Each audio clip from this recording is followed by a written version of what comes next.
I'm Patty Blackman, and I welcome you to the League of Women Voters of Central Kane County Candidates Forum. This will be a double header because we have the 49th and the 65th State Representative District candidates, and then we will take a short break and we have the Democratic candidates for the 14th congressional seat. You may be asking why we only have the Democratic candidates. We are bound by Federal Election Commission rules. The FEC says that you cannot have an empty chair forum, and Mr. Hultgren is already on the ballot. He has no opponent, so he would literally be here by himself. Those rules do not apply to state and local positions. Therefore, we decided this year that we were going to go ahead and invite all of the candidates, whether they faced any kind of opposition in their own party, as long as they faced opposition in the opposing party. So you will see a mix tonight. We have been doing this for a long time, and I will tell you that we are a nonpartisan organization, but we are very politically active, and you see that by what you're going to see tonight. We are sponsoring this event and many others. We are sponsoring one March 8th in this very room, and that will be for the county candidates. So we have the candidates for sheriff, the candidates for county clerk, and we have the county board candidates in 3 districts, 11, 13, and 15. This is the year that you elect the odd-numbered county board people. So that is like the north end of Batavia, south end of Geneva is 11. 13 is kind of part of Geneva and part of St. Charles. And then the 15th is Lily Lake, Wasco, Hampton Hills area. So, but we do have 4 candidates for sheriff and 2 candidates for county board. Tonight, questions will come from the audience. And you will see people, if you raise your hand, some of us have white hats on because we're the good guys. Raise your hand and a league member will give you a card and a writing utensil, and you can fill out the card with a question and turn it in. It will be reviewed by our astute question reviewers. We have Eleanor Hamilton and Lynn Steele for this part of it, and Lona will replace her husband halfway through when we go for the 14th Congressional District. Your questions must be appropriate. That's why they're reviewing them. So if you write something nasty, it's not going to get asked. It also must be a question that can be answered by all candidates. It can't be aimed at one particular candidate. So remember that when you're writing them. We have a moderator, Susan Russo. We have leaguers that are handing out information. We have Joe Lencioni, and we have Jean Pierce and Julie Kruger. And up front we have a couple of other ladies taking information and guiding people in here. We have Marianne Noss, who will be the timekeeper. Each candidate gets 2 minutes to make an opening statement. Then each question, they get a minute to answer it, unless Ms. Russo decides that it warrants more time. Or less. Or less. Pardon? Or less. Okay, 15 seconds. Marianne Noss will be holding up the 30-second sign, and that's, don't let it sway you, but when she holds up the red one that says stop, we want you to be able to finish your statement, but stop, or we pull the cord. So, with no further ado, I will say please turn off your cell phones. We have people from the media here.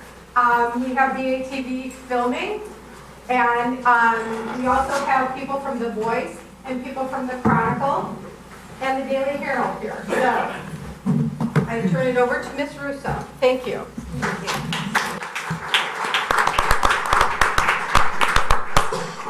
So good evening, everyone, and we do welcome you to the Central Kane County League of Women Voters 2018 Primary Candidate Forum. As Patty said, my name is Susan Russo, and I will be moderating the forum this evening.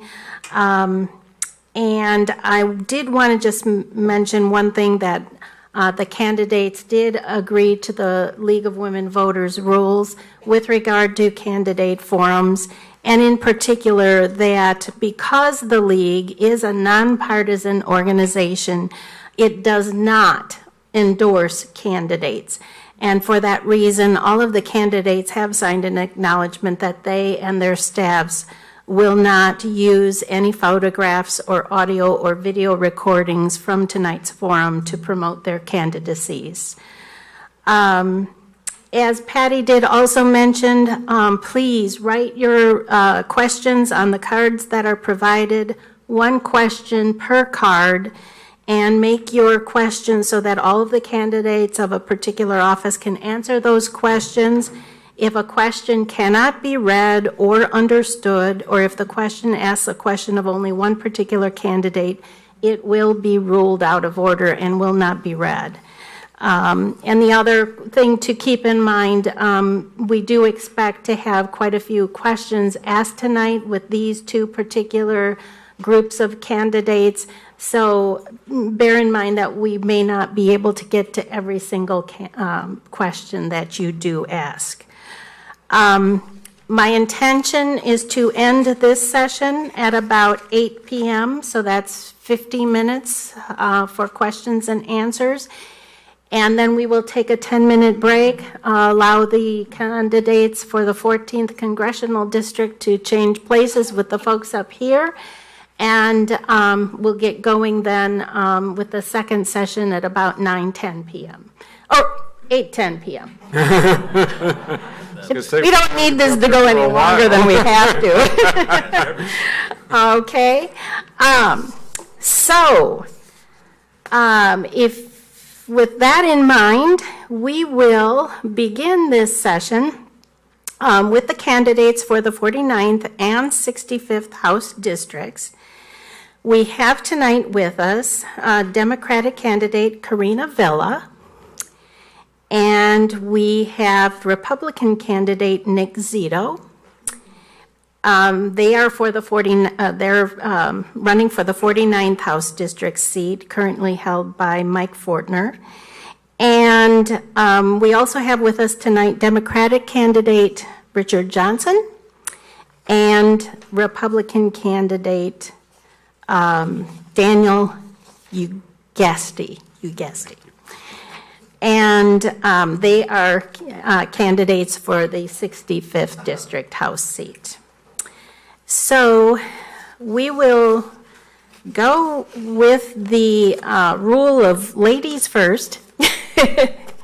Oh, and by the way, Tina Curry could not attend tonight. She had intended to, but could not because of illness in the family. So, Ms. Villa, I will start with you for 2 minutes. You may do your opening statement. Very good.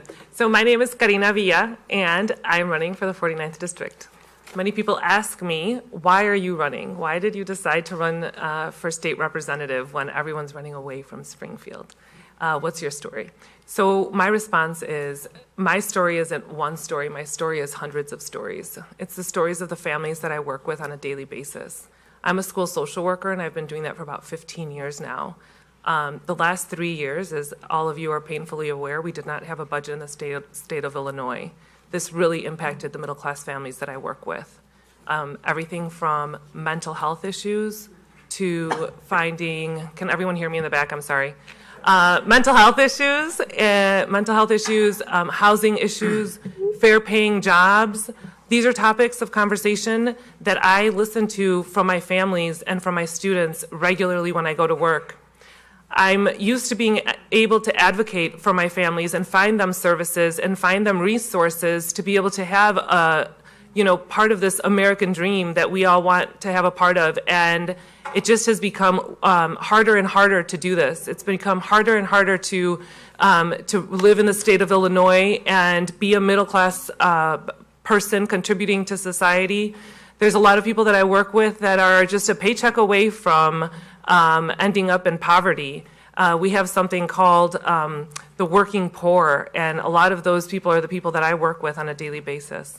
So I decided that I was going to stop complaining about this and try to do something about it. That's why I decided to go ahead and run. I've been campaigning now for about a year. I've been knocking on doors since June. A lot of your stories you share with me are similar stories to the stories of the families that I work with. So I'm doing this because I am a middle-class person, and I know your stories. Your stories are my stories, and I will be there to be your voice in Springfield. Thank you. Mr. Zito. Thank you.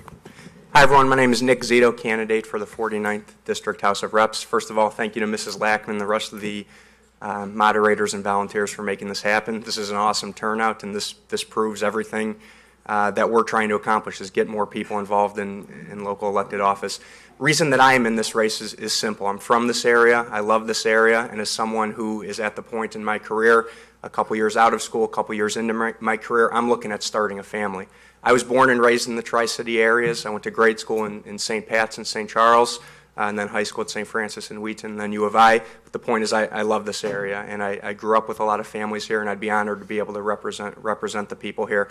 A couple of the main issues that I'm concerned with is that Illinois, through all of its turmoil in the last couple years, but specifically this has been going on for 30 years, has turned into a net out-migration state. There is no reason that should happen. Illinois should be a destination state. Particularly, I'm concerned with all the number of college graduates who are getting their degrees here, they're getting schooled here, and then choosing to leave, raise their families, get jobs, and succeed somewhere else. I want to see the state succeed, and that's why I'm involved.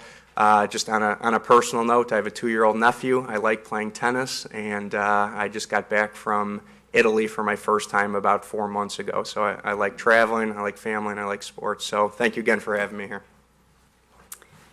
Mr. Johnson. Thank you. I wanted to thank the League of Women Voters, everyone else that's here coming out on a weekday to come listen. I think it's an awesome turnout as well, so thank you for doing that. I want to thank the candidates here for running, because I think it's also important.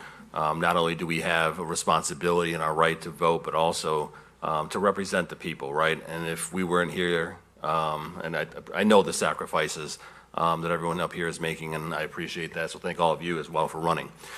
With that being said, I was born and raised in Elgin. I was born actually right over the Del Nor Hospital there in Geneva. This is where I've been. This is where I've been my entire life. And what I've spent my life doing is public service. I'm a high school teacher. That's what I've done since I left college, and I love it. One of the things I realized is the voice of educators, strong, obviously, within our schools, but not strong within our government. There's a lot of things going on that I think that we miss that chance as educators to be part of that and be those decision makers. So why I decided to run, that's why I decided to run. I believe that I know the hard work that everybody puts in every day, and in the area that I live in, we need better representation. And so that's why I decided to run. I decided to run because we have to, I'm a first-generation American. My mom came here at about 19 years old with 2 little boys, not speaking a lot of English, and had a dream, right? And so I'm here because she believed in education. And obviously, as me spending my entire life so far in education, that's what I want to place first. So it's education first, always. And so, again, with that, I want to bring my voice to Springfield and represent all those people. Thank you. Thank you. Mr. Ugasti. Good evening. Thank you. My name is Dan Ugasti. I'm running for state representative in the 65th District as a Republican. I want to thank a few people before I get started telling you about myself tonight. First, I'd like to thank the League of Women Voters for hosting us, the City of Batavia for allowing us to use this facility, and I'd like to thank all of you, the voters who have shown up tonight, who have taken an interest in finding out where the candidates stand on the issue so that you can make informed choices and we can get the best candidates elected to office. So thank you all for showing up. I also want to thank my wife and daughter who have both shown up to support me tonight. My wife, Denise, of 30 years, and my daughter, Tonya, is my oldest daughter. I have 3 daughters. As you learn, when you run for an office, you don't run alone. Your family runs with you, and I appreciate all the support they have given me as well as my other family members who have not been able to be here tonight. I currently work as a workers' compensation defense attorney, and despite the fact that I grew up in a blue-collar family, I've represented businesses in local units of government throughout the state of Illinois for my entire career. I've been doing that for almost 30 years now. I am currently serving as vice president of the law firm of Nyhan, Bamberg, Kinsey, and Lowry. As I said, I'm married, have been for 30 years, have 3 wonderful daughters, all of whom are married as well and are raising families within Kane County. I'm running for a variety of reasons. There's a whole host of issues that confront us here in the state of Illinois, but the primary issue I'm running for is to fix the fiscal mess that the state of Illinois has become. Illinois is a state that is overtaxed. I want to repeal the latest income tax increase. I want to help lower property taxes. And most of all, I want to rein in spending, because despite the fact that Illinois has been in a downward spiral for the last few years, we do not have a revenue problem in this state. We have a spending problem in this state, and we need to get it under control. With your support and with your help, I will go to Springfield, and I will help put this state back on the path that it belongs on towards growth and prosperity. Thank you. All right, our first question. We're going to have first 2 questions on taxes. So this one is for you, Mr. Zito, and then we'll move in the same direction. But you will go first. Given that a property tax freeze could be devastating for school districts and local governments, do you support freezing property taxes, and why or why not? Yep, great question. Thank you.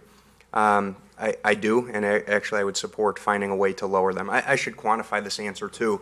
I didn't say this in my opening. I'm currently elected as a Wayne Township trustee, so I represent 6 cities. How I look at this piece of the funding, particularly property taxes, is as a pie. If you look at your property tax bill, townships take on average between 0.5 to 1.5% usually. We in Wayne Township take about 1.5%. Between 60 to 75% is going to the local school districts. Here's my whole summation of everything about education. I look at the 1970 Illinois Constitution, which says the state should be the majority funder of public education. Right now in this state, we hover on average around 26%. The other 49 states average is about 47%. If we can up the state's funding a couple percent, I believe that has a direct impact on property taxes. I should say too, hearing residents and the survey on my website, property taxes is the #1 issue that I hear at the door. Okay. Mr. Johnson. So I'll start off by saying, yeah, that this is the thing I hear most about as well, is that property taxes are out of control. What I'll say as the second part of that is obviously this is where we fund our schools.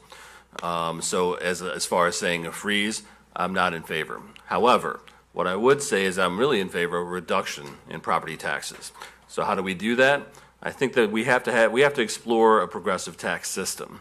If we're able to, obviously it's a heavy lift with the constitutional amendment having to happen, right? But if we were able to explore and look into a progressive system and where the wealthy and corporations were actually paying their fair share, then we could actually have that trickle-down movement of now where property taxes would lower. Mr. Ugasti.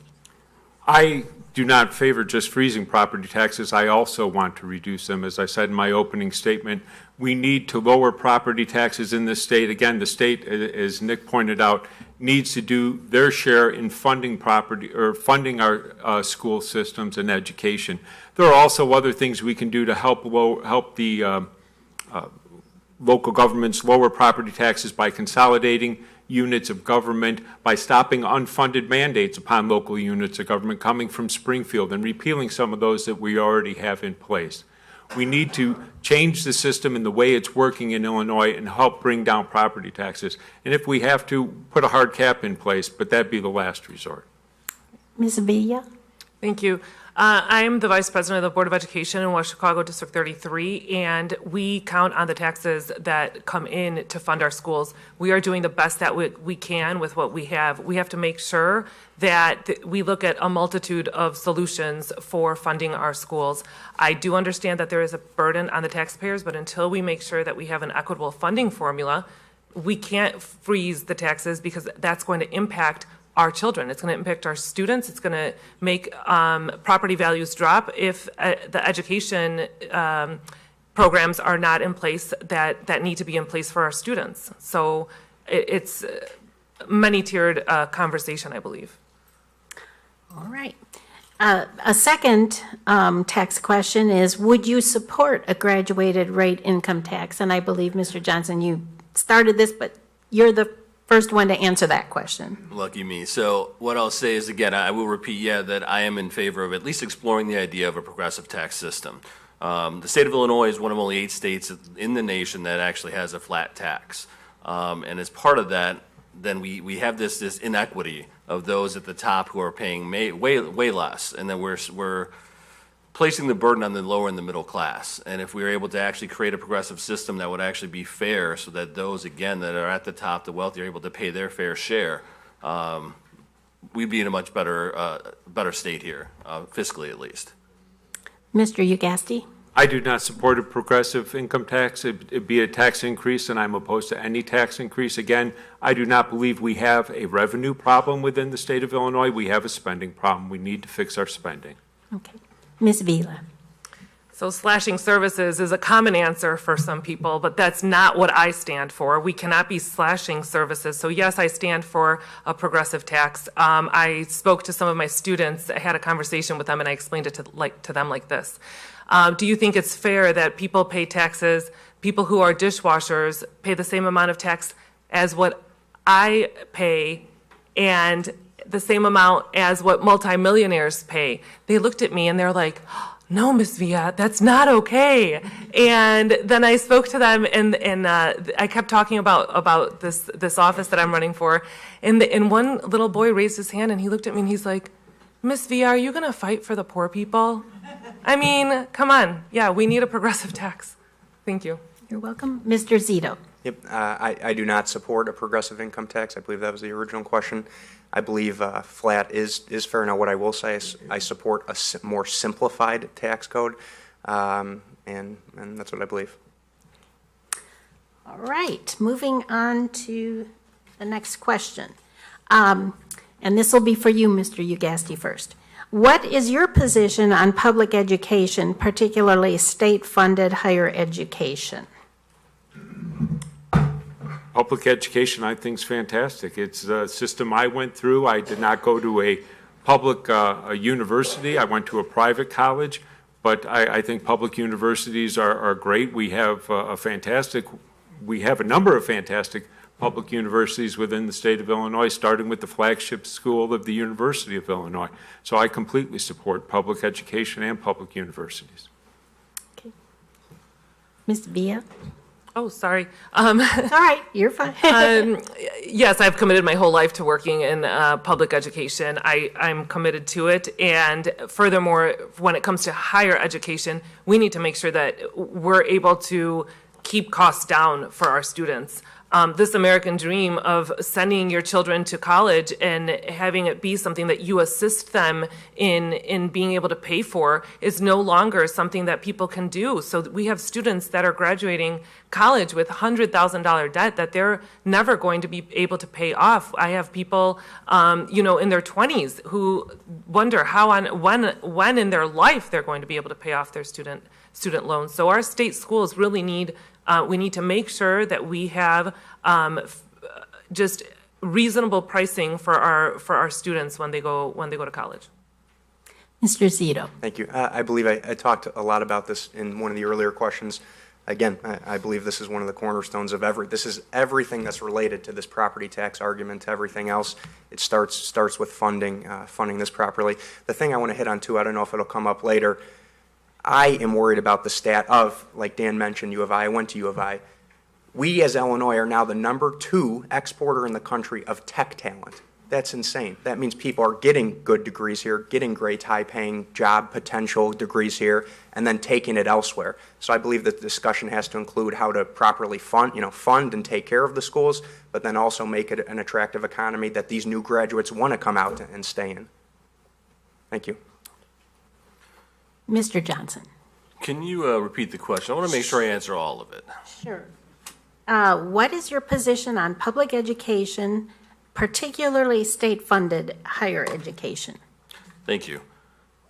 I think I said this once, I'll say it again, and I'll probably say it again. Education first, right? First and foremost, I'm a public school teacher. I went to public schools. I went to Elgin Community College. That's where I started college. And even back then, it was way more affordable than going off to any public university. And now that we see what the costs look like at public universities or private universities, have skyrocketed to the point that where we have our college graduates leaving with hundreds of thousands of dollars in debt.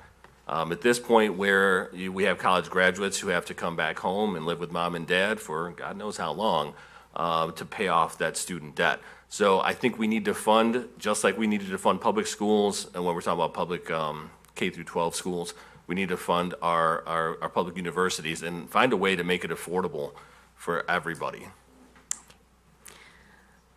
All right. Moving on to the next question. Ms. Villa, do you support a ban on assault weapons and high-capacity ammunition clips? Yes.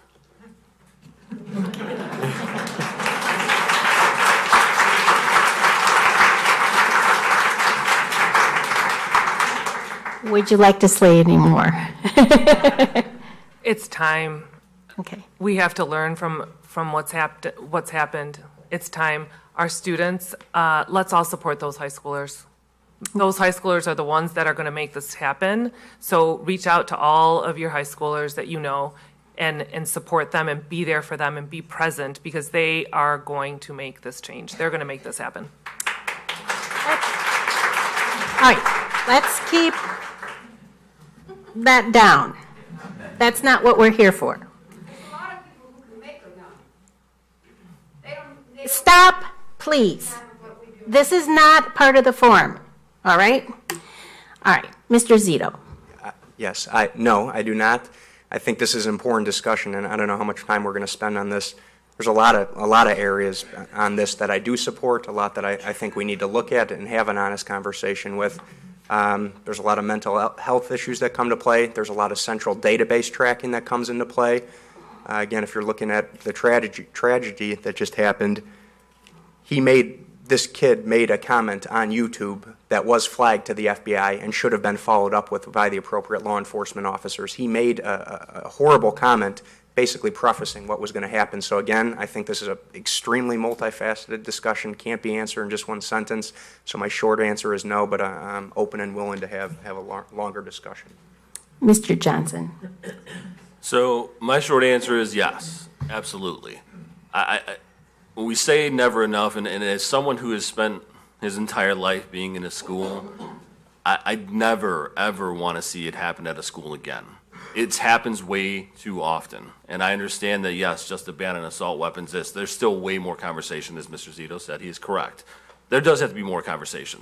There has to be more conversation about more thorough background checks, whether it's longer wait times to purchase weapons, the mental health issue that comes along with it. There's way more discussion about that comes to play with the idea of assault weapons. I understand that, yes, I will protect the Second Amendment. I grew up with guns. I was taught to respect them. I even went shooting in West Dundee at GAT guns. So yeah, it's not that I believe that we need to take away guns. Absolutely not. But in this case, do we need to have more discussion so that these things do not happen to our children? Absolutely. Mr. Ugasti. I'm not going to give a short answer because there is no right or wrong short answer, or there is none that I can tell you at this moment. I'm willing to have the conversation. I'm willing to look into it. I do not know that I've seen the evidence yet that just banning assault weapons is at all going to stop this. I've seen experts say that if you have a rifle, you could do the same amount, because usually in attacks that happened recently, that they fire very methodically. Whether that's accurate or not, I don't know. That's why I'm saying I'm willing to have the conversation, and I'd like to start having it now. I'm willing to talk reasonable regulation on guns. I'm willing to look into additional background checks and pursuing the mental health issue much more deeply. But the conversation needs to start now, and we need to do something. But I also am a firm believer in protecting Second Amendment rights and people's right to bear arms. Thank you. All right. I'm going to ask everybody to please just simmer down and stop commenting. That is not what this forum is for. We are here to get the candidates' opinions. You may not agree with their opinion. That is perfectly fine. You have the right to exercise your opinion at the poll. But we've got to let people express their opinion. We hear about this partisan divide. Let's have respect for everybody here and listen. We don't have to agree with them, but please, let's just listen, and then we're going to have time for more questions, and we will get this done quicker, okay? All right, the Centers for Medicare and Medicaid now allow states to apply for waivers to require able-bodied Medicaid recipients to be working or in school before becoming eligible for services. Do you agree with, or do you think that do you agree with Illinois applying for a waiver? Mr. Zito, you're the first one on this one. Yes, if I understand the question correctly. Well, I think the person is asking, do you believe that Illinois should apply for a waiver to require able-bodied medical, and able-bodied is in quotation marks, Medicaid recipients to be working or in school before becoming eligible for services? If I think there should be that check on if they are able-bodied or in school, yes, I do. Okay, all right. Mr. Johnson? So if I understand the question, you're saying that if someone is able to work or go to school, then they need to do that to receive the benefits. That's what I understand the question to mean, yes. Well, when you mention the quotation marks, it throws off my thinking. So what I'm going to say, I'm not sure I understand the question yet either then. Are you asking a waiver of it, or? It says, the Centers for Medicare and Medicaid now allow states to apply for waivers. In other words, every state may then impose a mandate that people work or be in school if they are, quote unquote, able-bodied. Now, I don't know what the definition of that is, and that might be part of your answer, okay? So, yeah, I mean, if we're talking about, someone who really is actually able, and I'm going to say no. No. Okay.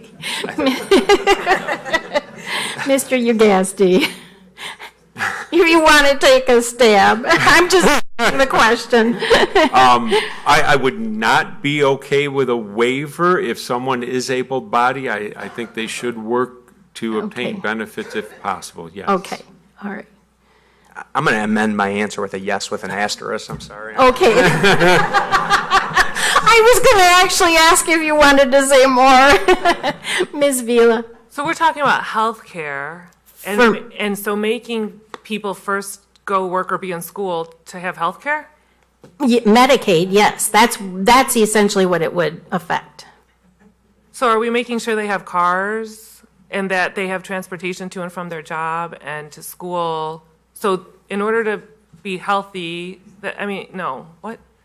I'm sorry. I don't really know how to answer the question because I want to make sure that I'm clear that no, I don't think that we should put that as a requirement for healthcare. Okay, all right. All right, well, let's hope that the next one goes better. I hope so. All right, Mr. Johnson, what is your opinion of redistricting that allows the prevailing party to pick the voters or of their choice? In other words, I think what it's trying to ask is whether you support changes in the redistricting laws of Illinois. Absolutely, I do. I do believe that when it comes to redistricting, having it done by the party that's in control is not democratic in any way. I believe that it really should be done by some sort of nonpartisan group that would do the redistricting. Obviously, it's coming up very soon, right? And I do believe that that's the right way to do it. Mr. Ugasti. I believe Mr. Johnson and I are in agreement. If it's an independent board, I would agree that we should change the redistricting to that. I do not believe the parties should be the ones drawing the maps. Ms. Villa? Can it be finally a question that all four of us agree on so we can jump on board with that answer? There you go. Yes, absolutely. I don't know that anyone in this room would argue. I'm not sure the shape of District 65, but for 49, we're lucky. It's kind of a north-south rectangle almost. But, I mean, you guys know the joke. You look at some of these squigglies on the map, you can't tell who's where. And like you alluded to, that means that politicians are essentially picking their voters. So yes, absolutely. Whether, like these guys said, if we model it after a California independent type commission where it's 3 and 3, and I would be a big proponent of how we lay out our townships in DuPage is 6 square miles by 6 square miles. Now, I know obviously we have to account for population and have that in there, but I would be a big proponent of as close to a rectangular, real, live shape as possible, obviously assuming that each district has the same population. Very good. Mr. Ugasti, you're the first one on this question. Do you support limits on the amount of money involved in the election process? And why or why not, and how? If you do support limits, what type of limits would you support? Well, we are currently limited as state representatives or running for the office of state representative in the amount we can accept from individuals. And so, yeah, I'm fine with that. Okay. Ms. Villa? I've raised, our campaign has raised about $34,000. And my opponents have already both spent over $100,000, I believe. There needs to be limits. There needs to be limits because those of us who are middle class who want to run, it's very difficult to get out there and do this if you're not independently wealthy, which I'm not as a school social worker. So I think that there does need to be some limits. Okay. Mr. Zito? Yes, absolutely I do. As Karina said, I'm not going to make comments about another candidate who is not here in my race. I'm willing to talk about this. As Dan said, there are limits in place. I got a letter from the State Board of Elections saying that the caps are off in my race, which theoretically means someone could write a $1 billion check to any one of us candidates in my race and effectively buy the seat. You want that $1 billion? Yeah, I was raising their hand. Well, while it's still legal, I'll take the $1 billion too. But the point is serious. I mean, again, whether I'm open to look at some of these options where maybe you cap the fundraising to the salary of the office. Again, that's just off the top of my head. But some of these things, I have raised $99,000, which is an insanely large amount of money. My opponent has raised $400,000, so that puts me in a tough spot right there with what you can do with that money. So, yes, I am. Mr. Johnson? So the thing that I find important is what should determine a race should not be money. Let's make that clear first and foremost. As has been stated already, yeah, there are limits as far as the state is concerned when it comes to donations and things of that nature. However, yeah, we can still look at these races and see the disparity in what people are spending. At this point, what I'm looking for, I'm not out looking for donations. I'm out trying to meet people. That's the important part. And so as far as that goes, yeah, I think there does need to be some restrictions, and we do have some in the state. Maybe that's still, yeah, if that's something that we look at by office and by a certain amount of time, I think that I would be okay with having some restrictions because, again, I think it has to come down to the content of in this case, content character, right, of that person running for the office, not how much is in their bank account. All right. Ms. Villa, what would you do to ensure that every citizen has an unrestricted opportunity to register to vote?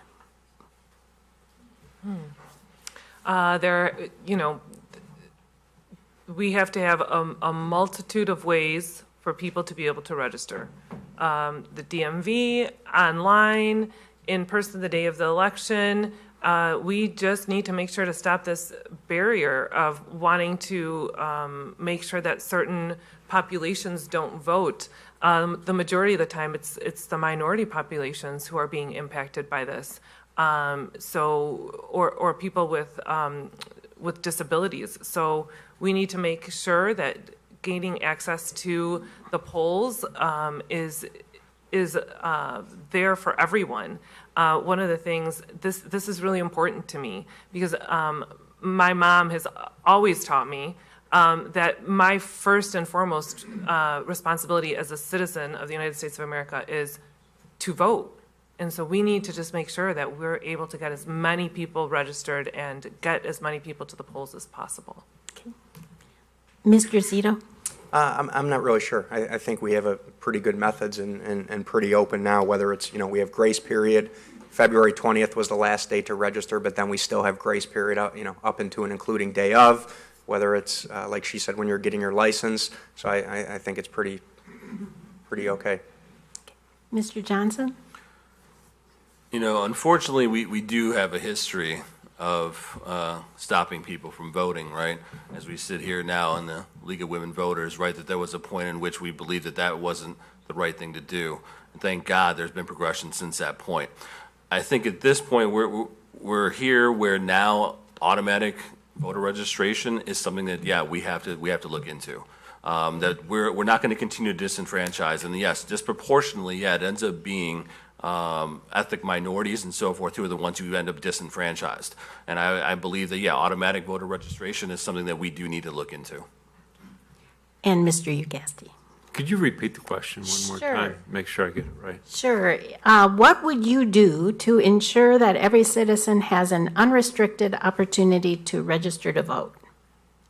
I believe that what we have in place with the ability to automatically register when you go to get your license or get some sort of state ID, as well as people who will go to doors, if the counties don't have it, if county clerk offices will go to people's homes that request that they come there so that they can register to vote in case they're shut-ins or disabled and not able to make it to the county clerk's office.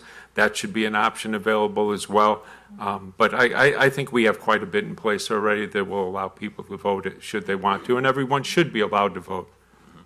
Okay. All right. So now we're going to go to Mr. Zito. What are your thoughts about improving growth of business in this part of the state? Great question. Thank you to whoever asked that. I didn't say this in my opening either. As my day job, I do economic development for DuPage County, representing all 39 municipalities. I also run a tech incubator, which is a co-working space, which means the term incubator means we start businesses with us, people with ideas, the idea on the back of a napkin story. We surround them with services and community to help them grow and then kick them out of the nest. That's the term incubator, within the hopes that they can afford their own office in downtown Batavia, Geneva, Wheaton, wherever. Cook County does a great job at this. We in DuPage are trying. There's 100 other counties in the state of Illinois, and everyone should encourage entrepreneurship. We all know the stats, 65-ish% of jobs created are by traditional small businesses. We should encourage these, second career people who are retired, who are making a side income or a side gig. I think it starts local, and that starts for me with encouraging individual entrepreneurs and ideas. Mr. Johnson? One of the great things that we're doing in our schools, and I can speak to School District U46 specifically, the one that I've been a part of pretty much since I was about 5 years old, right? One of the great things that they're doing is that there's been this push for career and tech ed it being part of the curriculum. And I think that we need to continue to encourage entrepreneurship. And one of the things that they're doing is when these children are leaving high school that they're receiving industry recognized certifications as they leave. Not only that, I think that helps and actually there's, I believe it's, God, I can't remember which other district. There's another district out west that actually has an entrepreneur class. Should we continue to do that at the public schools? Yes. The other thing I think we need to do is really encourage entrepreneurs by looking at grants, maybe even applying for federal grants and so forth that could help with that sort of thing. Mr. Ugasti? The best thing we could do for this area to help business grow again is to fix our problems with our state, because we have a great area in what was a once great state that still has a lot of very good attributes to it with infrastructure, education, culture, all sorts, probably the hardest working workforce in the entire United States. So we have a lot going for us. Our biggest problem is our state government. We have a fiscal mess that no business wants to deal with. They want to know that we're going to get it under control, take care of it, and then get out of their way. and let business do what business has done in this state for many, many years, which is thrive and prosper, provide jobs, provide opportunities for its citizens, and we will grow as a state again as soon as we start doing that. And this area will grow because it is a thriving part of this state. It is a well-run part of the state, and it has a lot of great people and great businesses in it. Ms. Villa? My father is a small business owner, so I think that one of the things, so this is a topic very near and dear to my heart. I think that just like when we talk about progressive income tax and we talk about like the different levels of paying our taxes, we also have to look at small businesses and what is a small business versus a large business. I think we use the term small business very easily and readily. So we have to make sure that we're protecting small business owners, people who are excited to start up their new company, their new business, and make sure that we're providing some safety nets there for them. One of those things would be healthcare. My father pays such a significant amount of money for his healthcare and for my mom's healthcare. It's just unaffordable. So these things go hand in hand. We have to make sure that we're taking care of our small business owners. Okay. Next question. Are you in favor of taxing pensions and retirement income? Mr. Johnson, you get that one first. No, I am not. Okay. Do you want to make any other comments, or? I think that when we're... You don't have to. No, I'll make it quick then, is when we're looking at retirement and we're looking at people who have reached the end of their working time, I think it's unfair to continue to tax them at that point, whether that be pensions, retirements, whatever it is. No, I'm not in favor of that. Mr. Ugasti. No, again, it's a tax increase, and I do not believe we need a tax increase in the state. Okay. Mrs. Villa. I concur. No, I don't believe it. So they've earned it. That's what they've been counting on for as they've worked. As you're retired, that's your money that you've put in, and you need to have the benefit of having it all back. Mr. Zito. No, I'm not in favor of taxing that income. The only comment that I would add is, like I said in the beginning, I'm worried about that Illinois has now became a net out migration state. Out of all the people that I talk to when I'm walking door to door, I hear story after story. Yeah, we're packing up. We're going to Texas. We're going to Florida. We're going to South Carolina. We're going to these more business-friendly, or Tennessee, more places to lower their property tax burden, protect more of their income, and retire. I think that would have the adverse effect of making those people shift out, and then we're losing more and more of our tax base, resulting in everyone paying more. So, no, I'm not. Okay. All right. Mr. Ugasti. And this will be our last question, and then I'll go to closing arguments. Is there, in these hyper-partisan times, will you commit to try to work across party lines and find common ground to move legislation forward? Oh, absolutely. I don't think one party is going to solve anyone's problems anywhere. We need to work together to reach common solutions and make this country move forward again, this state move forward again. Ms. Villa? I was raised in a household of Republicans. I love Republicans because they love me. As I knock on doors, many Republicans have come on board with my campaign. I have a very strong supporter who is working on my campaign. Yes, absolutely. We have to reach across the aisle. We have to. Mr. Zito? Yes, absolutely. I think that compromise, working together, general civility, those are all terms that I hear a lot, and they're needed. I mean, tonight's a good example, and I'll use an even better example. I mean, I've only met Karina a couple times. She's been nothing but nice to me. Again, you heard tonight, we have plenty of differences on stances, but that doesn't mean I attack her as a person or attack anyone with different views than me. I think that's what's a big part of what's caused this divide. We have a line, and people are expected not to cross it and think all ideas from the other side are bad.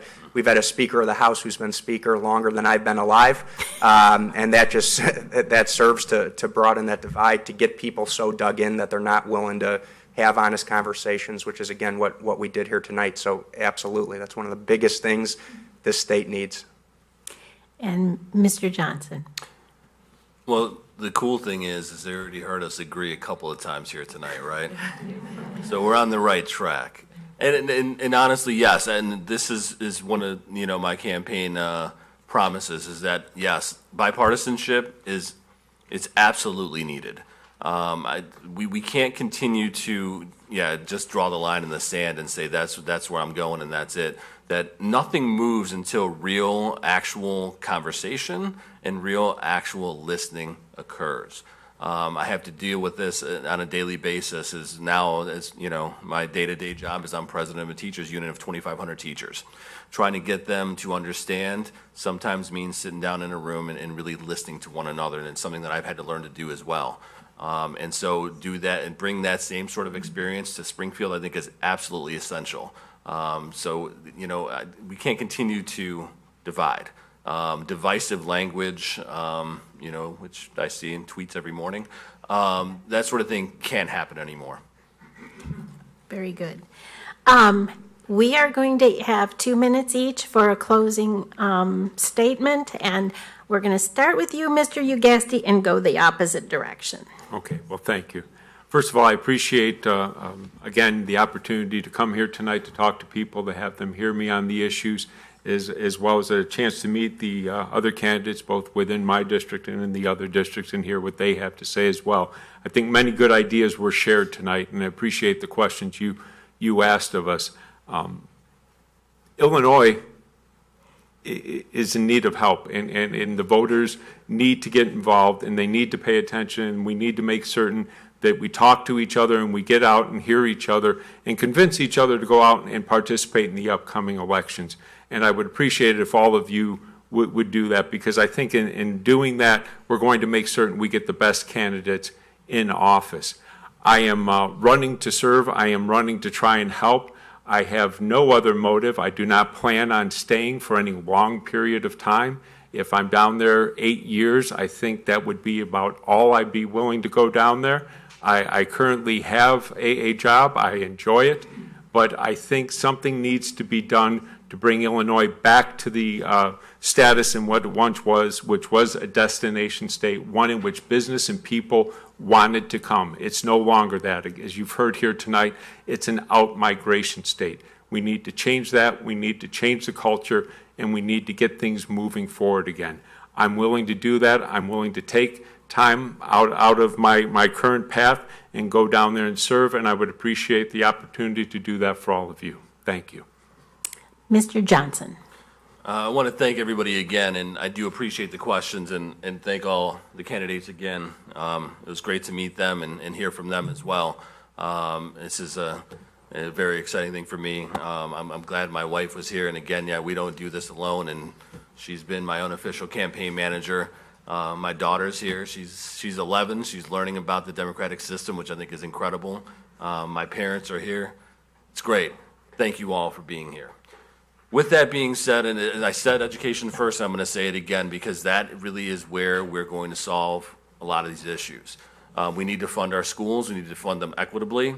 We need to make sure that when it comes to our taxes, that we do not need to continue to overburden the lower class and the middle class. We need to work together. We talked about bipartisanship. We can't pay lip service to that. We have to really stop and listen, and we just have to take it seriously. And those are the three main things I've talked about from the beginning: is education, our taxes, and bipartisanship, and that's what I'll continue to say. And so thank you all once again for coming out to listen to all of us. Mr. Zito. Thank you very much again for the opportunity. I'll echo those sentiments. As we said, nothing changes without an honest conversation, and I think we did a great job of that tonight. My main campaign theme is two, really. Number one, it's about listening to people and garnering that feedback, and number two, it's about better together. So that's why I believe in everything we just talked about of working together, listening to people with opposing viewpoints, and working that way and to instill real change.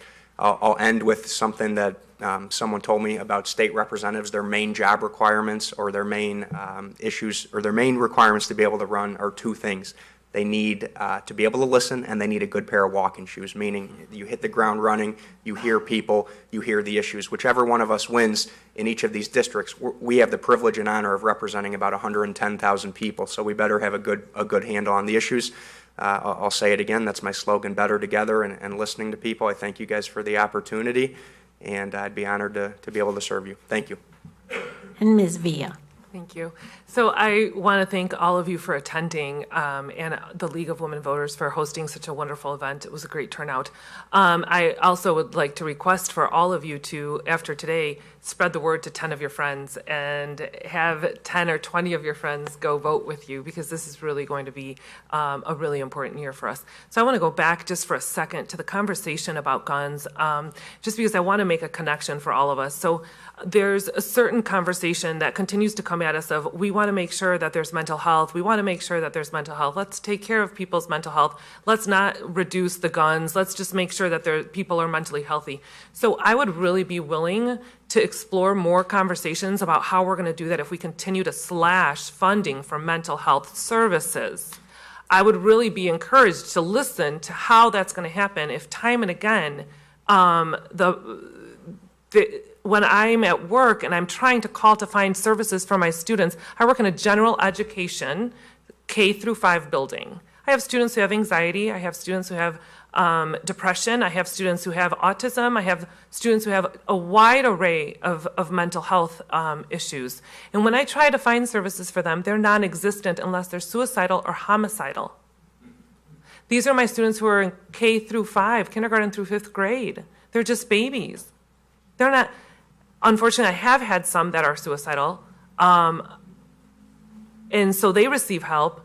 But sometimes I catch those students before and I look for services and they're non-existent. So I don't want any more lip service of let's focus on mental health instead of focusing on the gun issue, because the truth is that we're not focusing on the gun issue and we're not funding mental health. So that's just not okay. I just don't appreciate that comment or that suggestion. It's a tough topic for me to swallow because it's something that I deal with day in and day out when I go to work as a school social worker. So thank you all for your time. Yes, and thank you, candidates, for being here tonight. Would you all please give them a round of applause?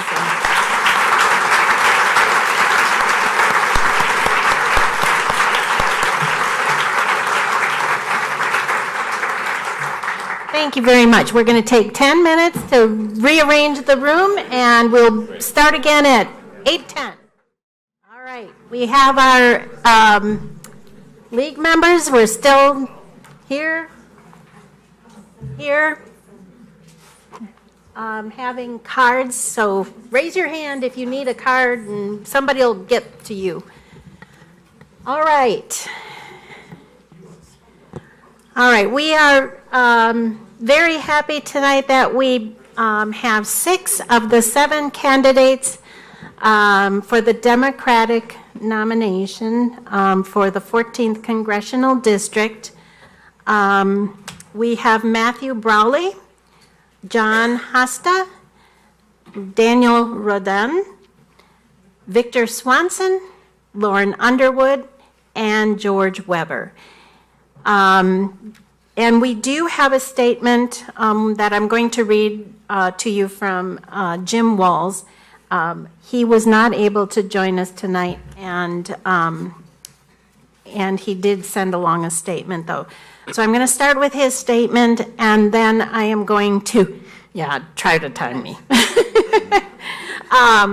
And then we're going to start with you, Mr. Brawley, and just go alphabetically for your 2-minute statements after I finish with Mr. Walls' statement. He says, "Good evening. Due to a long-standing previous commitment, regrettably, I am unable to attend tonight's forum. I appreciate the good work of the League of Women Voters.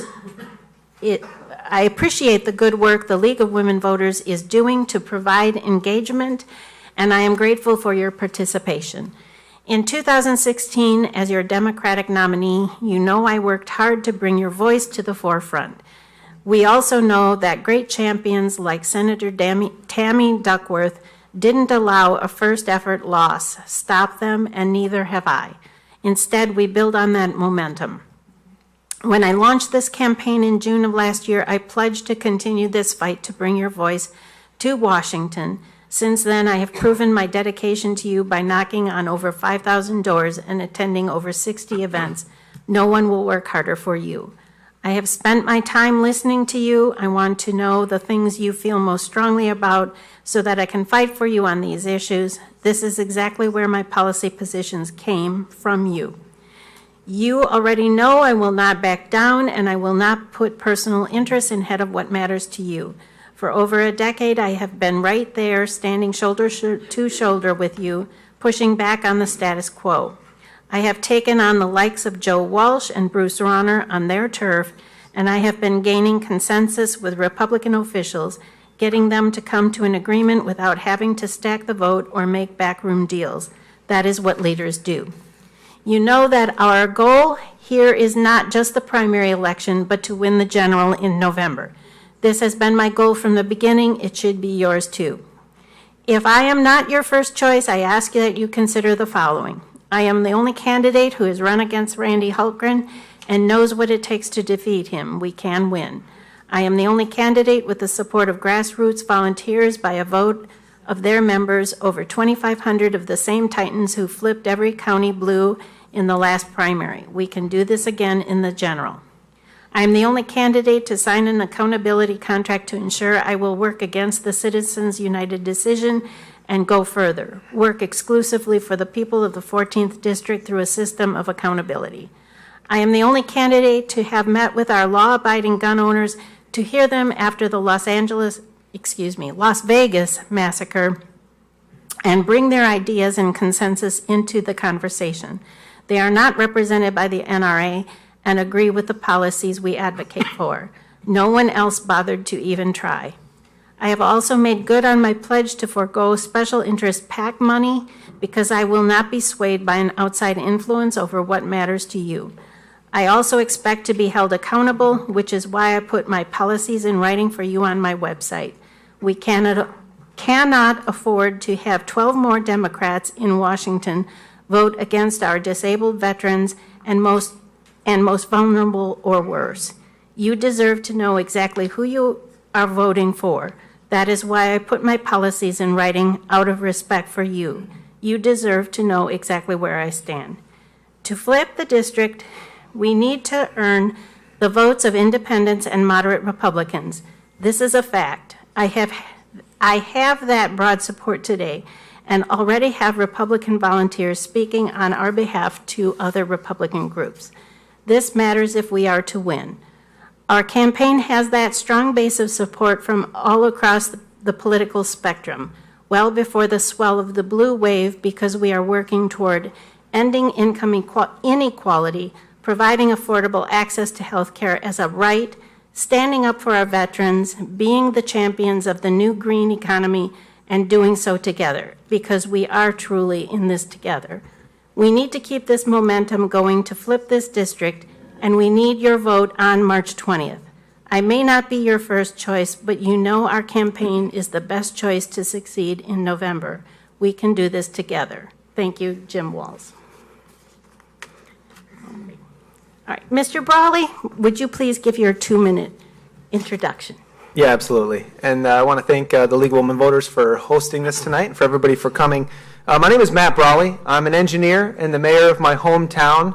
I've been serving in that role for 5 years, doing what mayors are supposed to do and working with folks to get things accomplished. And outside of that, like I said, I'm an engineer. I've spent my career building and fixing, and I'm looking to do the same on your behalf out in Washington. But the reason that I'm here tonight is a little bit more personal than that. It's bad enough that the president maligned my in-laws for moving to this country for a better life for their daughter, my wife. And to have my daughter come home from school and ask me, why does Donald Trump not like me because I'm Mexican? And why does he want to build a wall to keep me from my grandparents? That's when I knew. I knew that we would need to hold Donald Trump accountable for his actions. And what we've seen is that Randy Hultgren is right in line with him, lockstep, every step of the way. And that's when I knew that I was in and I was going to run in this race. And how does Randy Hultgren repay us for this?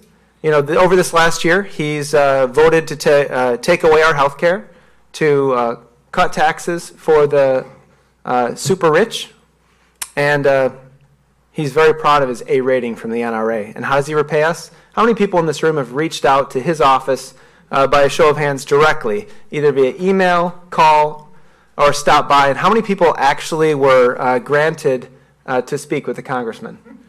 See, and that's unacceptable, and that has to stop, and that has to change now. And so by this year's end, that will change. I think that I'm the best equipped candidate in this race to take on Randy Hultgren, to beat him, and to represent working class family, or working folks out in Washington, D.C. I was born and raised in Montgomery. Not born, but I moved there 33 years ago. I went to school there, and I moved back there after college to raise my family there. And 5 years ago was lucky enough and honored to be elected mayor of my hometown, where I've had to work with folks to get things accomplished. I'm looking to do just that out in Washington. I'm looking forward to sharing my views with you tonight, and I appreciate you all coming. Thank you. Mr. Hosta. Yeah, my name is John Hosta. My start began about in probably 1975. That's when I realized that many of the problems that we had in Washington and our society, today we have a very much of a corrupt healthcare system. We have a very corrupt energy system. Our banking system is unconstitutional. We have a corrupt food system. I was just talking to the lady outside that was washing the floors in the bathroom, and she said that from Mexico is where her family's from. It's not uncommon, and I have family in Mexico. And it's not uncommon for people to live to be 105, 108, but it's pretty uncommon in this country because of the pollution, because of the problems we have in our healthcare system, of our health treatment system, our food system. It's extremely corrupt. Behind the scenes are monopolies in our food system and our energy system. It wasn't all that long ago. Well, it was a long time ago, 100 years ago, when Nikola Tesla said, if I was given the grants, I could illuminate the entire world. And what are we driving? We're driving cars that are gas-driven, that are polluting our environment. We are totally archaic in our energy system, our machinery, our vehicles. India, I was just talking to a friend of mine from India. He said that they are on a schedule to get rid of all their gas-driven vehicles. And what are we doing? I'm still driving around in a car that gets about 18 miles to the gallon like I did in 1975. Things have to change in this country, and it starts with our government starting to control these monopolies, control these corporations, and control the agencies that our Congress is supposed to take charge of, and we've lost control of really many of our very key things that keep our society together. Thank you.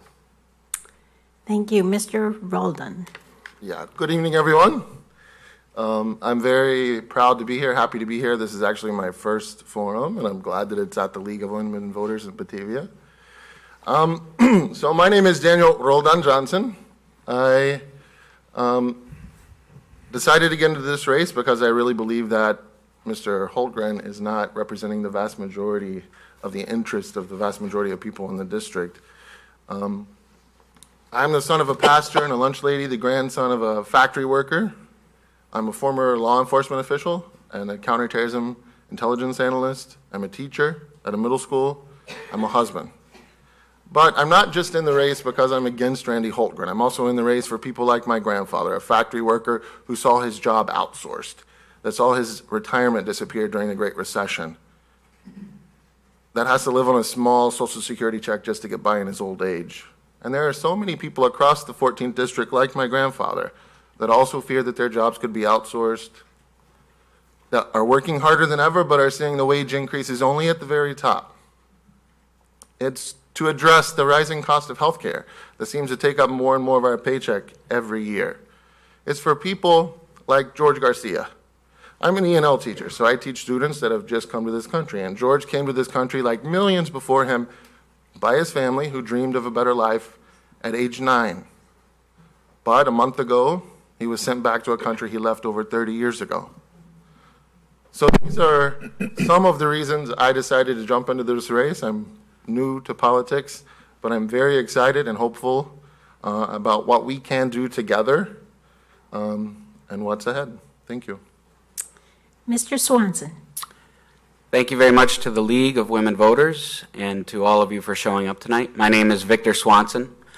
My family has lived in this area along the Fox River Valley for over 100 years. My grandfather was born in Yorkville and born on a pig farm in Yorkville, and we've continued to live here my entire life. My father was a union plumber and held a union plumbing business in Aurora, Illinois. My mother was a small business owner in the area, and we've lived here for a long time. I've chosen to raise my children here as well. I'm a United States Navy veteran, and while I was in the United States Navy, I earned the Navy and Marine Corps Achievement Medal, and I was Junior Sailor of the Quarter 3 times at my duty station.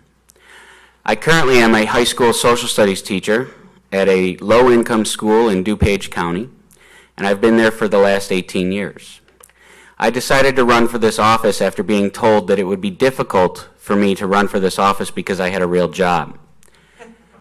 Now, as a social studies teacher, that was the first time I was told I ever had a real job.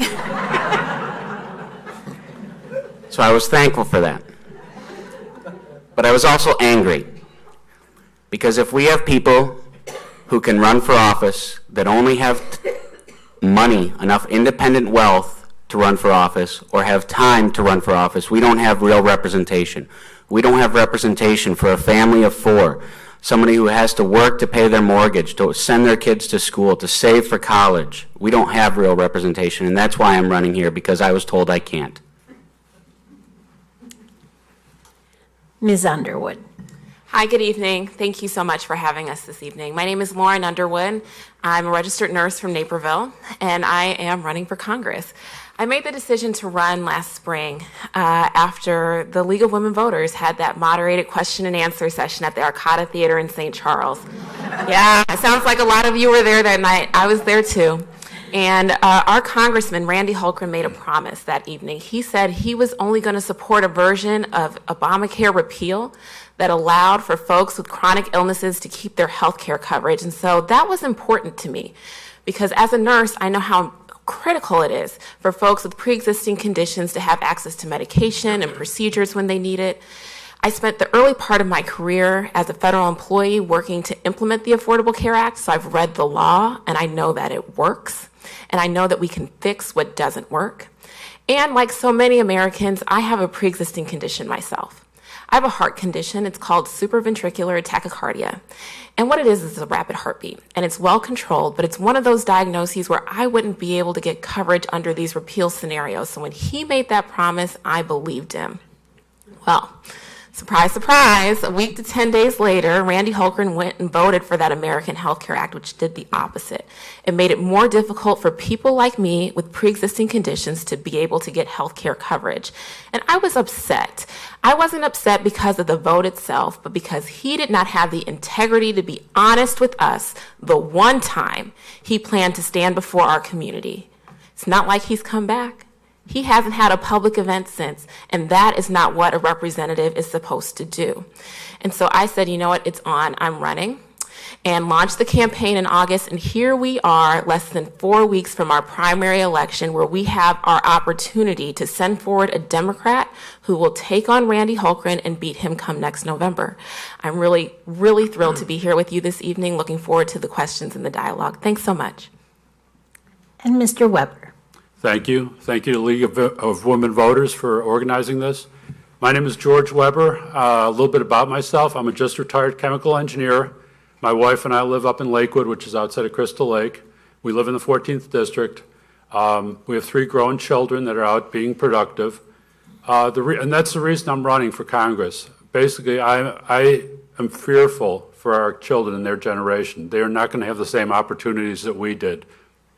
My parents were immigrants from Europe. My father worked his entire career on an assembly line at a Chevy engine plant, and he was able to live a middle-class lifestyle and be able to retire at a reasonable age. I had many of the same opportunities, and my children are not going to have those same opportunities. Pensions don't exist anymore. There's a retirement crisis coming up. Salaries are flat, and meanwhile, the shareholders are benefiting from all the fact that the employees don't get what we used to get in the past. So, and that has to change. So based on that, my three major platform items are, number one, prosperity for the middle class. And there are a number of factors that come into that, which I don't have time to go into right now, but we need to save our middle class. A country without a middle class is a third world country. Number two, being an engineer, I believe in doing things, first of all, based on facts and data, not ideology. And that's what I'm going to change in Washington. I want to do more of that, and that's not happening right now. Second thing is, I believe in implementing the will of the people. That's also not happening. When you look at public opinion polls, people are not being represented. We have to solve our easily solvable problems. Those are climate change, the debt, health care, and jobs. We need more jobs, and we need better vocational training. And I call them easily solvable because we know what the answers are. We just have to implement them, and that's not being done either. Third, we need to take back our government. And that's one of the biggest problems we have, and we have to start with that. Thank you. All right. Well, we have audience members who want yes or no answers, so the first two questions are going to be basically yes or no, but you can comment if you'd like. All right, but they'll probably be pretty short. Will you commit to having town hall meetings if you are elected, Mr. Hosta? Absolutely, and I'll tell you why. Many of my best ideas come from the people I talk to. The whole idea of getting a good idea is the more minds you bring together, the more people, the more thoughts you bring together is going to have your best result. And so it's absolutely critical to communicate with the people of our communities. Okay. Mr. Roldan. Absolutely. How can you be a representative of the people if you don't meet with them? You don't even know what they want. So absolutely. Okay. Mr. Swanson? Again, absolutely. I'm not only going to represent the Democrats in this district, but I'm going to represent the Republicans in this district. And I come from a certain background, and they come from certain backgrounds. And if we come together and we have a discussion, that's where the good ideas come from, because I do not know what their background is. I have not experienced that background. So we need to have these conversations. And the best way to have those conversations are out in the open, in town halls. Thank you. Ms. Underwood.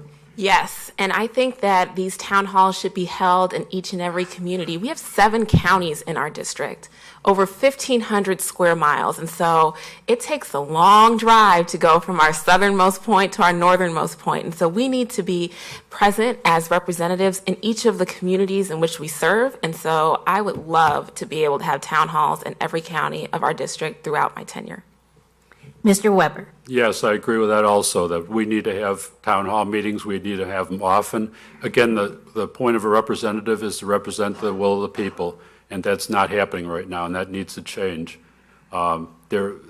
It's truly amazing to me standing out in parking lots when we were collecting signatures, going house to house, knocking on doors, how many people want to express their opinions, how frustrated they are right now. And people are more than willing to tell you what their ideas are, and people have a lot of good ideas, and we need to implement them. And Mr. Brawley.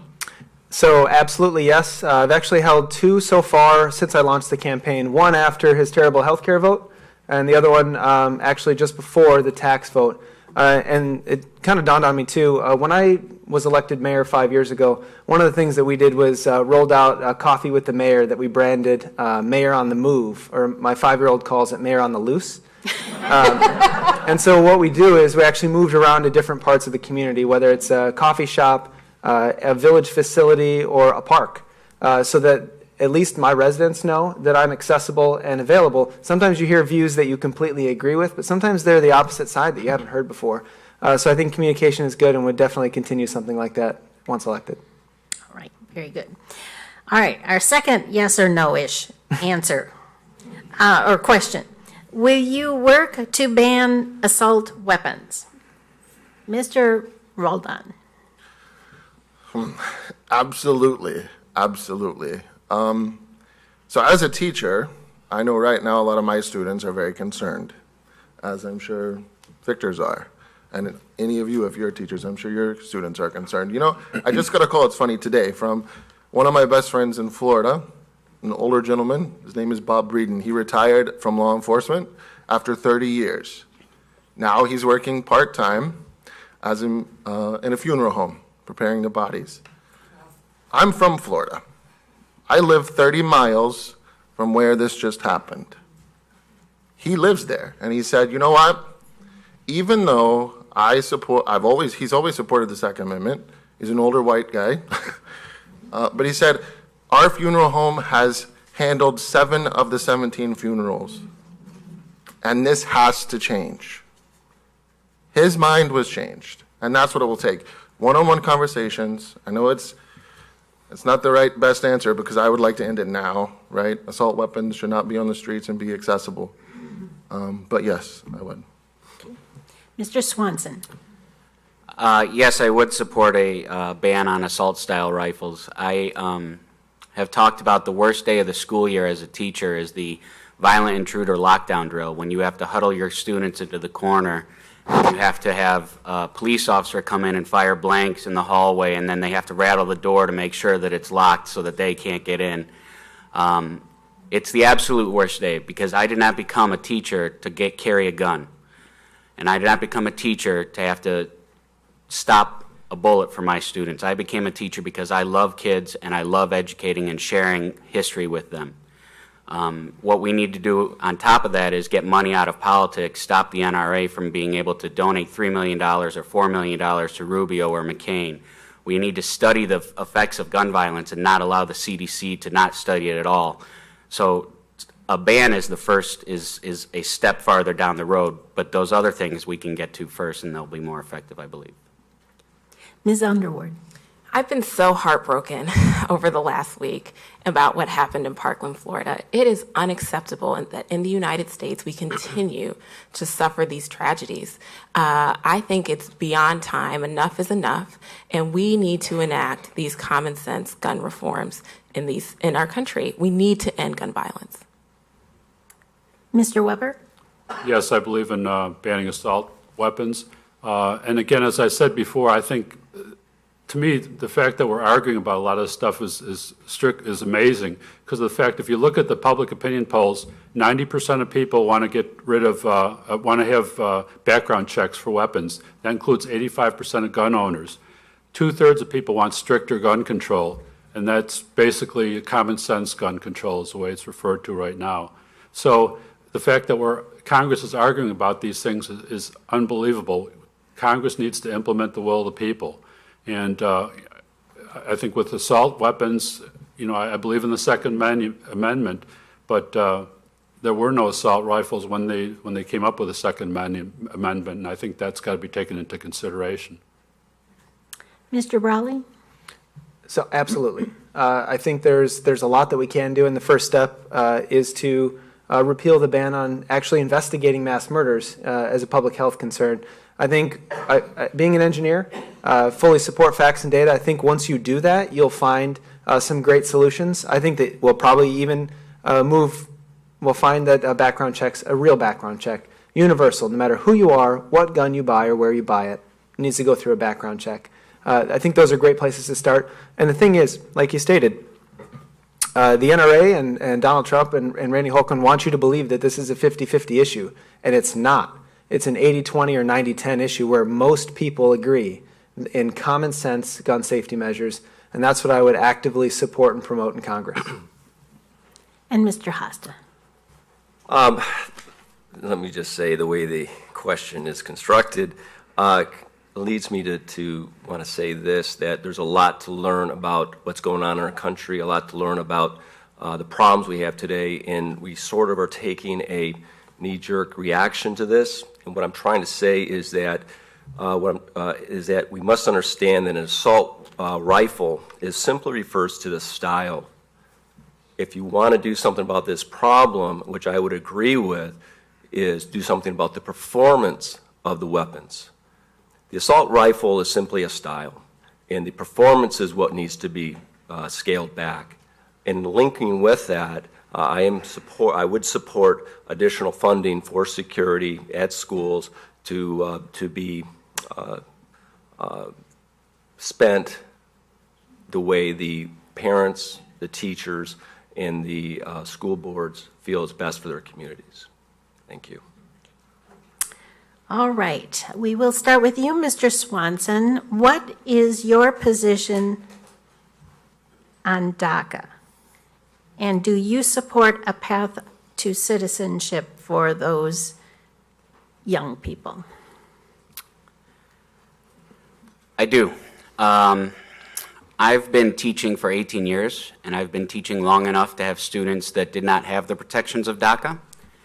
And so if we take a look at it from a conservative point, we have invested our tax dollars, and their tax dollars for that matter, in this child's education from kindergarten through 12th grade.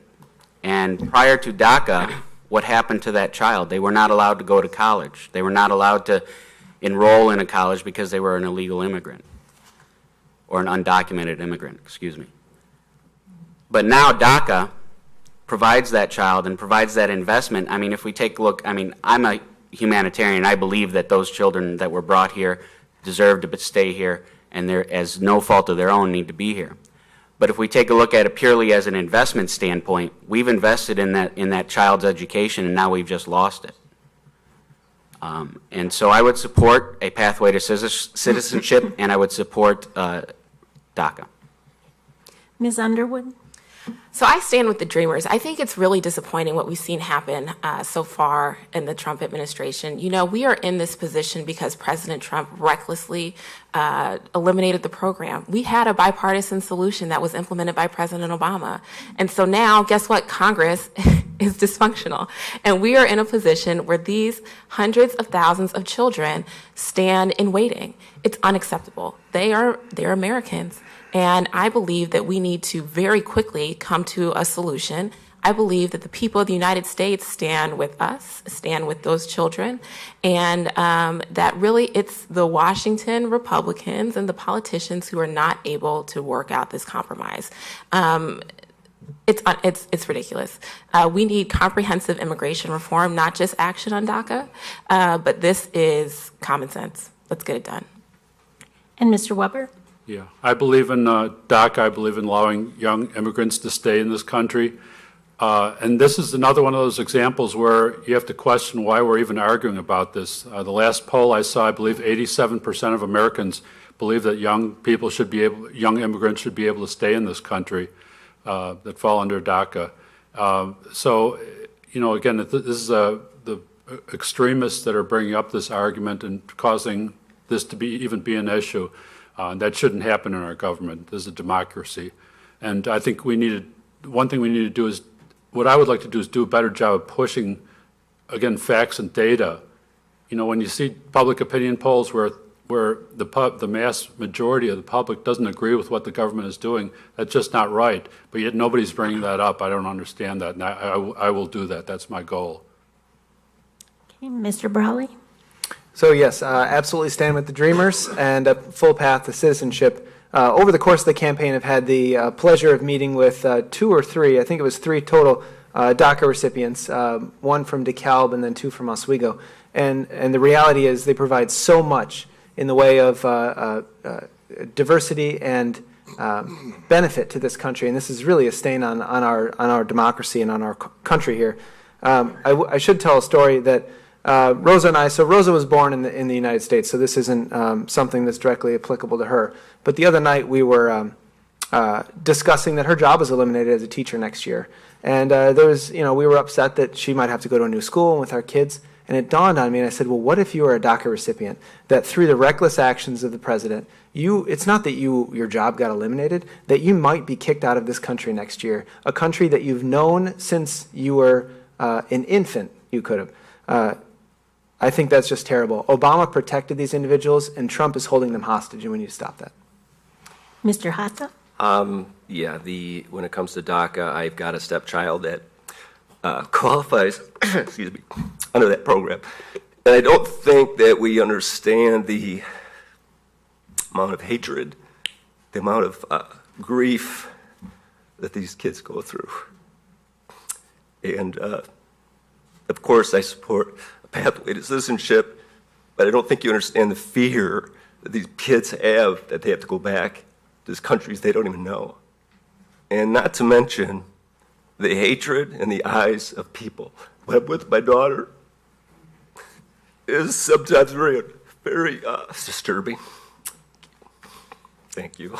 You're welcome. Mr. Roldan? Yeah, so I support the Dreamers. I support DACA. And like John, it's very close to my heart. I'm an ENL teacher. I'm the department chair, English as a new language. So all of my students are here because they're learning English as a new language from somewhere else. And the day after Trump was elected, one of my students came up to me with tears in his eyes and said, Mr. Roldan, am I going to have to go back to Vietnam? I have nothing there. I had another student just in January said, Mr. Roldan, I'm leaving. I'm like, why? Because my mom was DACA and her status is gone, and I don't know what we're going to do. So I understand this issue, and I cannot understand how Trump and other people that support his policies could hold these kids hostage that were brought here as children and have only known this country as their own, who have pledged allegiance to the American flag, how they could so cruelly send them back to a country that they do not know and have no connection to, no real connection to. All right, Ms. Underwood, what is the proper future of Dodd-Frank regulations? This is a new question. We don't get this that much in these forums. Thank you to whoever wrote it. So in the Trump era, I find that fodder on the right is that they think that they are going to just eliminate Dodd-Frank, get rid of the Consumer Finance Protection Bureau, and that it will return back to this unregulated free market Yahoo that have been going on for decades. I believe that Dodd-Frank is working and that the Financial Protection Bureau has been a real benefit as a consumer in our marketplace, and I think that we need to do our part to ensure that it remains funded, that it remains staffed, and that they are able to do the job that they were legislatively directed to do, which is to look out in the best interests of consumers around the United States. So I am in full support of that law and of the work of that agency. Thank you. Mr. Weber? Yeah, I agree with that also. I think the Dodd-Frank that was brought about after 2008 when we had the financial crisis, and I think that it showed, it came about for a reason. And I don't agree at all with what the Trump administration is doing with regard to getting rid of regulations willy-nilly. I mean, this is totally out of control what's going on, and this is just another example of things that, the regulations that were put into place for a certain reason that we can't afford to get rid of now, whether it be environmental, financial, or any reason like that. And I think that's where we have to fight against some of the stuff's going on right now. Mr. Brawley? I think one of the key factors of that is the Consumer Financial Protection Bureau, which I think most of you probably saw in the news. The gentleman that's ahead of that agency right now requested a budget of zero for the next quarter, which is, obviously cutting off the funding for that. That agency alone has saved and returned billions of dollars of wrongfully charged fees and fines to citizens of the United States. And we absolutely need a watchdog like that that's protecting us. Because if anybody's gotten any of their statements, reading the fine print in that is literally impossible. So we need to ensure that that's protected against. I think Randy Hultgren actually sponsored a bill that would relax the regulations for banks in our area, which I think if those banks were too big to fail before, they still ought to be, and we still need to be protecting against something as devastating as we saw in 2008. Mr. Hassa? Once again, we're talking about a very corrupt banking system that takes your tax dollars or your investments really and risks them in investments and real estate deals. And again, we are being held accountable for billions of dollars that they are risking, that they have their high life, but we have to continue to pay extra in taxes all the time.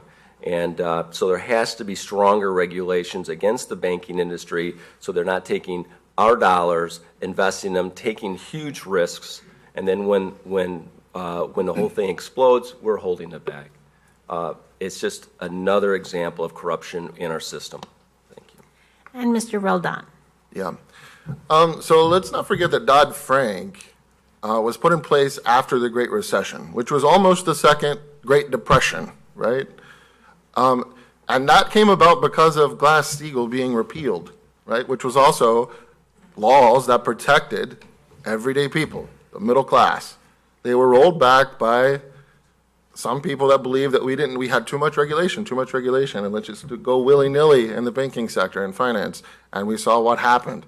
Dodd-Frank was put in place, rightfully so, to try to protect the middle class from another Great Recession.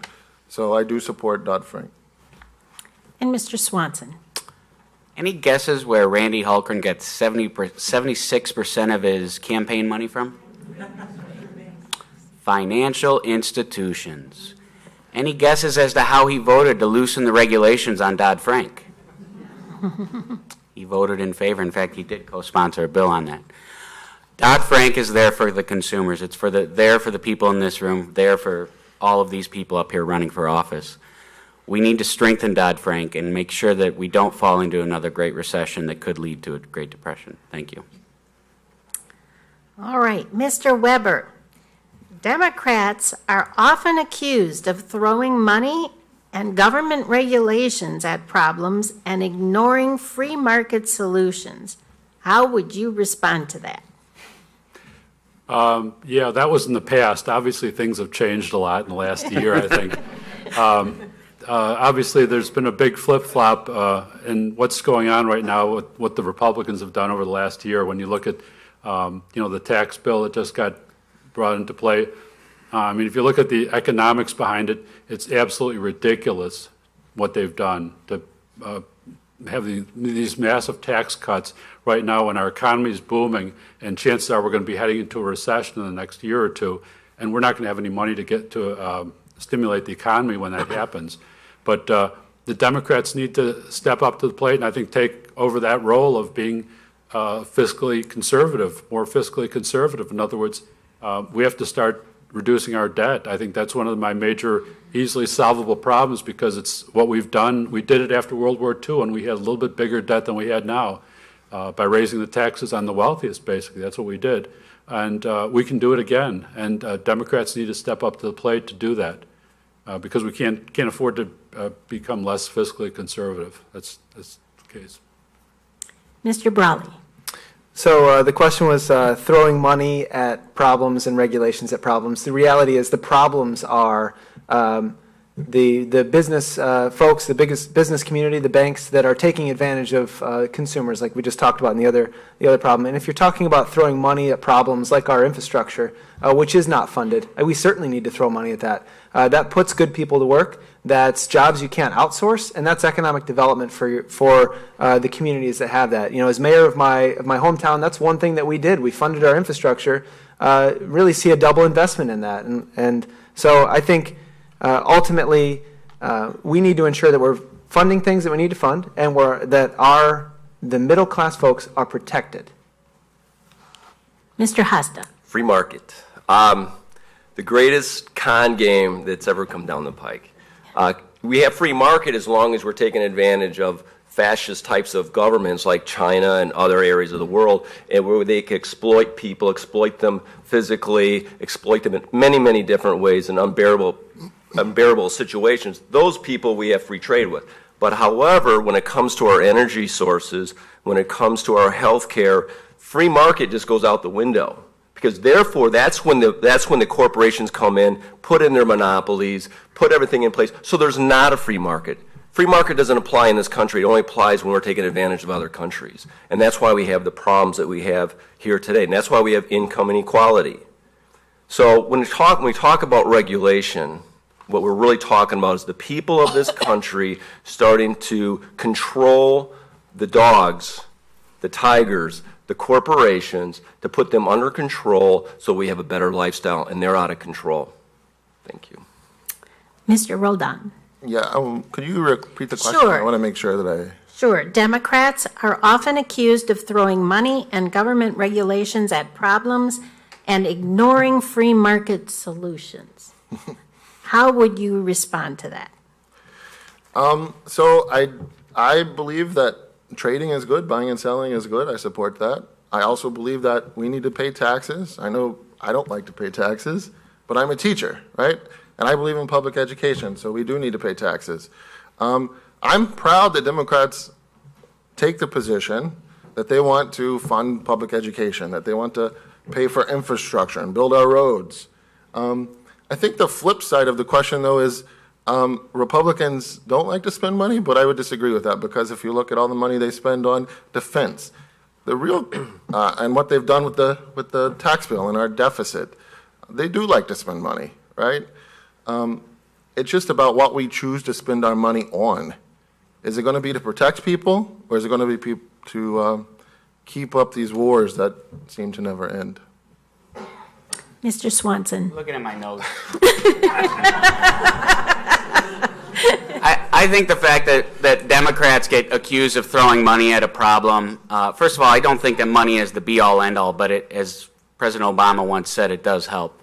And we get accused of government regulations, which I prefer to call government protections, is wrong. Daniel's absolutely right, and George is right. When we're talking about spending $30 billion on a wall that's going to do absolutely nothing, $2 billion extra to the Department of Defense budget, when they already have more than the next 10 countries combined as a defense budget, it's about values and where we spend our money for the Democrats. It's about spending the money on children in the Department of Education, spending the money on health care, spending the money on seniors, and taking care of the most vulnerable in society. That's what where we differ. It's not about just throwing money at something. It's about throwing money and investing in what we believe in versus just throwing money at a defense contractor. And Ms. Underwood. I began my career working at the U.S. Department of Health and Human Services, implementing the Affordable Care Act. And so a large part of my job was working on private insurance reforms that made sure insurance companies used your premium dollar on medical costs and not CEO bonus payments, that made sure that patients around the country had a certain set of rights. You had a certain level of health care coverage, and when you bought a policy, you knew what type of coverage you were getting. The way that those protections were rolled out were through regulations. These regulations serve a role. They protect each and every one of us. And so I believe that there is a role for regulation and that government needs to enact them in order to protect consumers. We just talked about the Consumer Financial Protection Bureau. Again, they issue regulations to protect consumers. The Environmental Protection Agency, which the Trump administration has tried to slash their budget by a third and force layoffs. Do you think that the polluters will regulate themselves? I don't. And so I am a Democrat. And I believe that these regulations do work. Thank you. All right. Mr. Brawley, how can we limit the excessive amounts of money that are being spent during each election cycle? Please limit that. So as a candidate that's running for office now, the amount of fundraising that you would need to do, and the winner of this primary will have to do to beat an incumbent Republican is literally insane. We need to do everything that we can do, and I often talk that you don't fix any of these problems, whether it's healthcare, taxes, environment, infrastructure. You don't solve any of these problems, I don't believe, until you get the dark money out of politics. Right now, the banks and financial institutions are probably gearing up to spend a boatload of money against us in attack ads in support of Randy Hultgren. So there's certainly overturning the Citizens United or working on regulations, actual FEC regulations that would limit the dark money that can be spent on, frankly, in support of Randy Hultgren or against me in this race. But absolutely, that would be one of the first things. I don't think we solve any of these other problems until we get that money out of politics. Mr. Hosta? There's an old Democratic saying that simply says this: corporations are not people. And that is very important. The money should only come in the political arena, should come from the people, and that's it.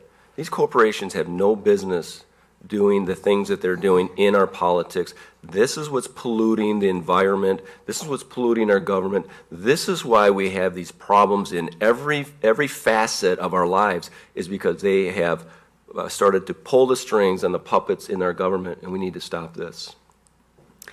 Mr. Roldan. Yeah, I think my short answer would be to get rid of Citizens United. One of the worst decisions of the Supreme Court in its history, I think. And you know, like I said, I'm new to politics, and I think my favorite part is meeting people on the street, knocking on door-to-doors, and my least favorite part is raising money. I hate that. Unfortunately, it does take a lot of money to do this, but money's not everything. Although Holtgren has a lot, and he has a lot of friends in finance, it's really about going door to door. So I know, you know, it's a bad problem. I think the number one thing would be to get rid of Citizens United, but if we're knocking on doors and talking to people, we can overcome all of that nasty money. Mr. Swanson? Yeah, so if we all want to get money out of politics, we need to get rid of Citizens United. That's not going to happen until a new Supreme Court case comes before the court and a new law is passed in Congress, and then a case is challenged to the court. So in the long run, it's going to be a long, brutal road to get there. But I believe that we as a Democratic Party can take the moral ground and say that we will not take money from PACs and we will not establish super PACs. And I think that we win on moral grounds on what we lose in fundraising. Ms. Underwood? So my large concern with the role of money in politics is the lack of transparency that we have in the process. We have these groups that are active in our district right now that are spending unlimited sums of money and don't have to disclose where they get their resources from. That's not okay. You know why? Because it minimizes our voices as voters. They can dominate the conversation. They can dominate the airwaves. And we then no longer have as much of a say in the conversation. I think that that's wrong. I am so gravely concerned about the role of money in politics, but I'm also equally concerned about our maps and the gerrymandering that has happened. If you look at our 14th district, it is often illogical the way that these communities are split in half. I'm from Naperville. We have 3 members of Congress in our town. 3 districts. It's crazy. I'm also very, very, very concerned about voting rights and voter suppression. I think that these 3 issues, money in politics, gerrymandering, and voting rights, go hand in hand, and we will not see real change unless we deal with all 3. Thank you. Mr. Weber? Yeah, I agree with that what Lauren just said, that I think I mentioned the third part of my platform was taking back our government, and this is one of the aspects of it. You know, we have to get rid of gerrymandering. We got to get money out of politics. And with regard to the money in politics, yeah, I think Citizens United is one of the big issues that we have right now. And it's interesting that 80% of the people in this country are against that decision. And yet nothing is happening. Congress is not doing anything about it. Every time a bill gets put into place, it gets voted down. That's got to change. The other thing, too, I think it's not just getting elected, but it's also once you're in office. I think we really need term limits, and we need, my opinion would be, we need single term limits. In other words, a person would be in office for one long term, like instead of having a 2-year term, maybe you have a 6-year term, so that once you're in office, money doesn't matter anymore. You don't spend your time fundraising, which half of their time is spent fundraising. We just need to get it out of that would be one easy way to get money out of politics, is that not having to worry about getting reelected. So those might be my 2 ideas. All right. We are going to start with Mr. Hasta. Will you support stopping federal investment in fossil fuels? Fossil fuels? Fossil fuels. Fossil fuels. I just think that fossil fuels are, as I said before, is antiquated. I think our entire infrastructure is antiquated. I don't understand how we are operating in the fashion we are today. Simply illogical how we are supporting fossil fuels. I understand that it supports us, our dollar, and supports, I understand, the underlying currents of how it rewards us financially as a country. However, the by effect of it is the pollution and the problems we have. Electric cars automated transportation, computerized signal system. I don't understand why we are so, I mean, the only difference now, we're not driving on gravel, we're driving on paved roads.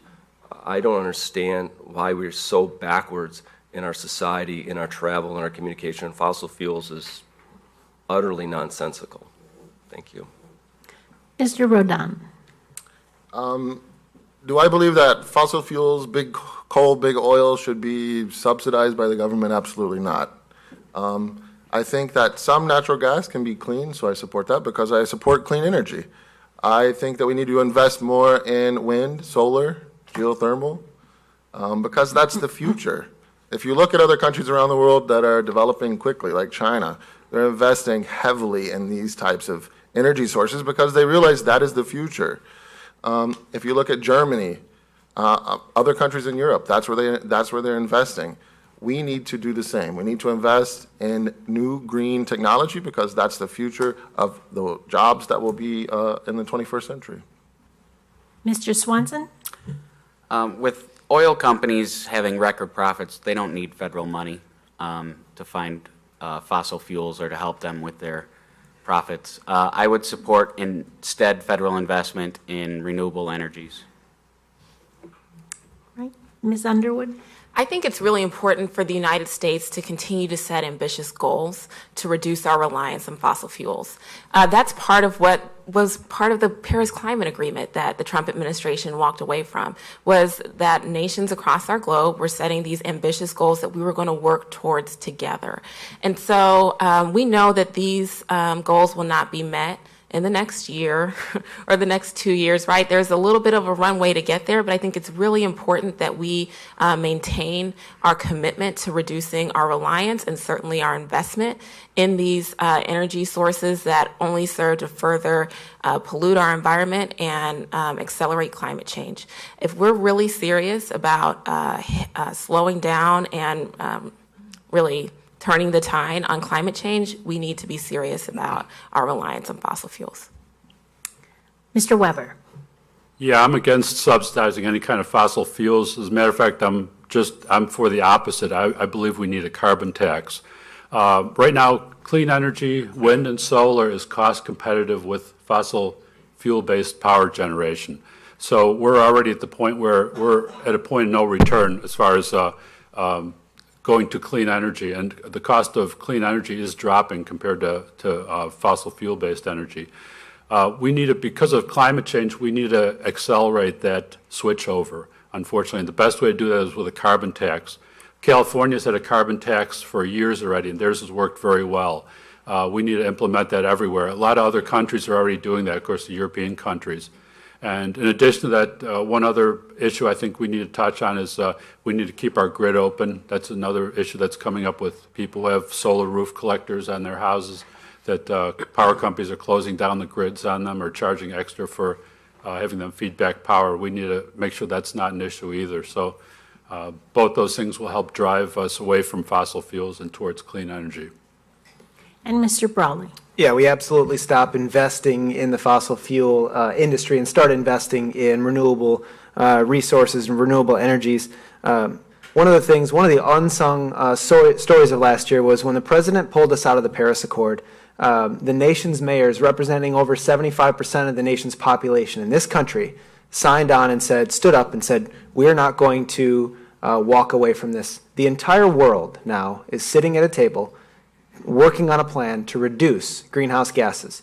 And Donald Trump and the Republicans went along with this to pull us out of that and saying, you know what, we don't really want to be in that conversation. So I signed on to the Paris Accord. I also signed the Chicago Climate Charter that my town of 18,000 is going to at least live up to those goals of developing a plan and reducing greenhouse gases in our country. And for these reasons and my track record there, I've been endorsed in this race by the Sierra Club, and really looking forward to working with them to solve some of these, frankly, devastating problems that we have in this country. You don't fix any one of these problems that we're talking about tonight is moot if we don't save our planet first. Okay. Mr. Roldan, I'm going to start with you on this question. Please share your views regarding the boundary between church and state. How will you help protect that boundary and ensure that all of us are treated equally and respectfully? So, my father is a Pentecostal evangelical pastor. So this is an issue that we talk about, or we try not to talk about, during the holidays, because we have very different ideas about how much the church should be involved in the state, or vice versa. I take the position that both the church and the state are better if neither one are involved in the other, right? So that's my position. That's where I stand on that issue. Mr. Swanson. I teach at a public high school. I went to a public high school. My children go to a public high school. There is no room for private or for federal dollars or public dollars in private schools. There's a long brick wall, just as Thomas Jefferson said, that should be dividing the church and the state. Mr. Roldan Johnson is absolutely correct when he says that they work better when they work separate. Ms. Underwood? Oh, I absolutely respect and think it's critical that we maintain a separation of church and state. I also think that we have had some creep as of late, and that deserves some attention, a lot of attention. I think that we have a congressman who likes to legislate according to his religious ideology, and it doesn't serve us well as the people of the 14th District. You may know that every year he proposes a bill. It's called the Healthy Relationships Act, which defines healthy relationships as intimate relations between a husband and wife in marriage. And that bill says that if a school district does not teach according to that very narrow, not evidence-based religious ideology, then they will have their federal funding withheld. That's what our congressman does in our name in Washington, D.C. It's unacceptable. And we need to respect the role of science and evidence-based curricula. We need to respect that Americans have differing religious views or don't have a religious view, and that they should have a very fair say in their education system, and the funding should not at all be linked to teaching along that type of curricula. Thank you. Mr. Weber? Okay, I also believe that there should be a solid wall between church and state. I don't think the two should combine. I'm a Christian, and to be honest with you, it gets me really pissed off when I see what the Trump administration is doing, who claim to be Christians, the right-wing extremists. They are not Christians. Everything they're doing goes against Christianity, whether it be lack of compassion, greed. I mean, everything they do goes against Christianity. So that's to me the evidence that there should be a line there. And on the other hand, too, I believe in God we trust. I really think this country got to be great because they do have, I think integrity is one of the big things that made this country great. And that kind of goes along with religion. But like I said, that religion has no place in government. And we see the impact of that, what's going on right now, the past year in Washington, when you do have that type of philosophy going on. So, Mr. Brawley? This is something I actually think about on Sundays. So I'm a practicing Catholic, also with a physics degree, very supportive of science and that. And so I do think about this when I go to Mass on Sundays. But the reality is we need to ensure that our government is running and functioning. Our public schools are teaching a science-based education. And anybody and everybody deserves the right to practice their religion that doesn't infringe upon the rights and liberties of citizens here in our district. So I think absolutely support the boundary between them. Also, we narrowly missed a section of the tax code that would have allowed churches to advocate politically. I think that would have been detrimental. In the mayor of my hometown, we've seen some churches just pop up that's really just one or two people that are funded, and what would keep organizations from funneling money into institutions like that would then advocate for political causes. So, Mr. Haas. The spectrum of people, and even in evangelical arenas or Catholic arenas. The ideology varies dramatically, and so therefore I think it would be very confusing, if not painfully dysfunctional to not separate church and state. So I'm just kind of surprised it's really an issue, to be honest with you. So that's my position. Okay. And our last question. If elected, would you support legislation protecting Robert Mueller from being fired? And that goes to Mr.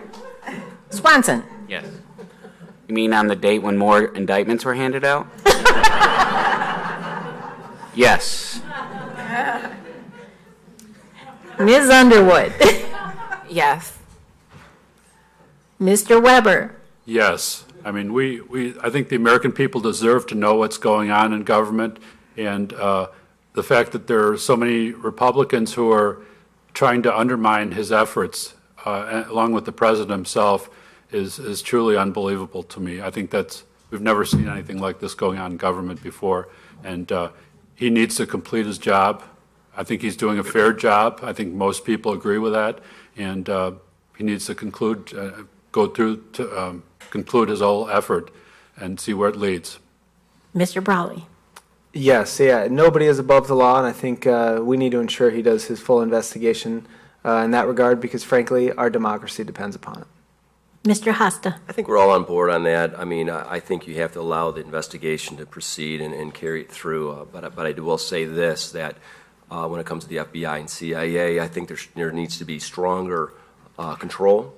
And when I hear congressmen mentioning that they are frustrated because certain people that they are questioning and trying to find information on out about a particular situation or shooting, whatever, and then that individual will not answer their questions, I think that that's an obstruction of justice, and I think that we need to take a real close look at our CIA, at our FBI, what's going on in our leadership, and start cleaning house. Mr. Roldan. Yes, absolutely. Okay. All right, we are at the point for closing statements. Ms. Underwood, you get to go first. Thank you so much. So we are 26, 25 days away from the primary election. It is so critical that we all go out and vote. Early voting has now started, and you can vote by mail. Please don't let this opportunity pass by. I wanted to close by letting you know that I am the most qualified candidate sitting up here running for Congress. It's really important to just be straightforward about it. And so I am the only candidate who has worked at the federal level. I am the only candidate who has worked on Capitol Hill. I'm the only candidate who is ready to go to Washington on day one and be your member of Congress. And that's really important because I am asking you to vote for me and to boot out Randy Hultgren, who has been our representative since 2011. In this race, I've been honored to be endorsed by Emily's List, which supports pro-choice Democratic women, the Chicago Tribune, and the Daily Herald. And they are standing with us because they know that we need to send forward a Democrat out of this primary who will create a clear contrast with Randy Hultgren and offer the voters a real option on the ballot. I think it's great that we have 7 people running for Congress in our area. We have a real choice, and I humbly ask for your support in this endeavor. Thank you so much. Mr. Weber. Okay, I think, first of all, let me say, I'm planning on going to Washington to be a citizen legislator, not to be a career politician. I'm going there to create change, and it's something that I don't see going on right now. And to be honest with you, I had no faith that anybody else, not just the candidates, but all the politicians we have in Washington right now are not doing what they should be doing. And it's frustrating to me, and my philosophy is if you want to have something done right, you got to do it yourself.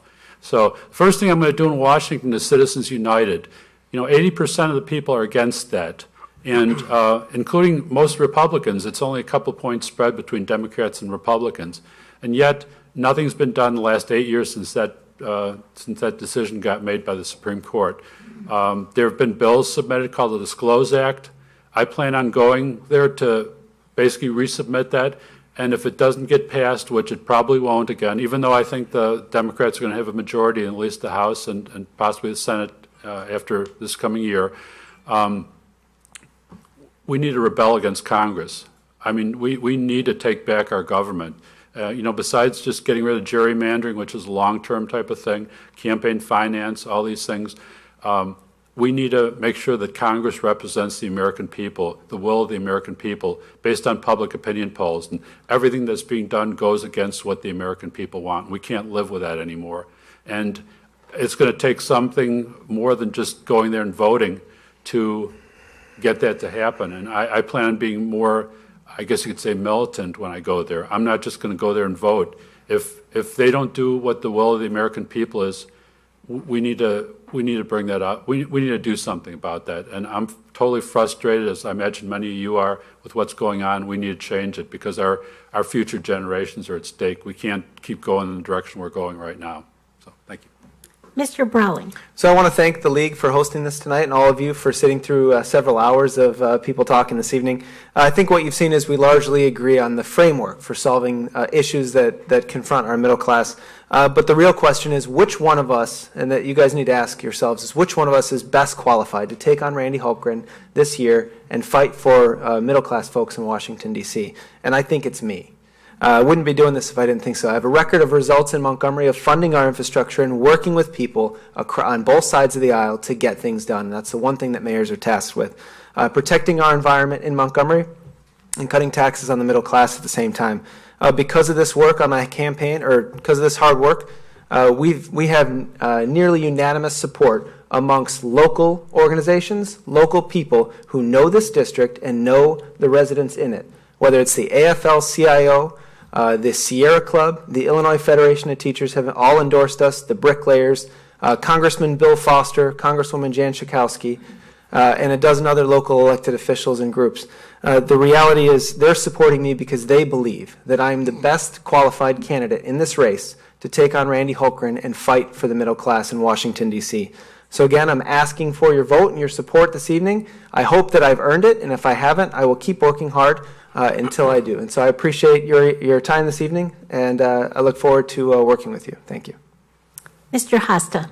I think one of the questions you have to ask yourself is why are you here tonight? Are you here because of a union job, health care, environment, income inequality?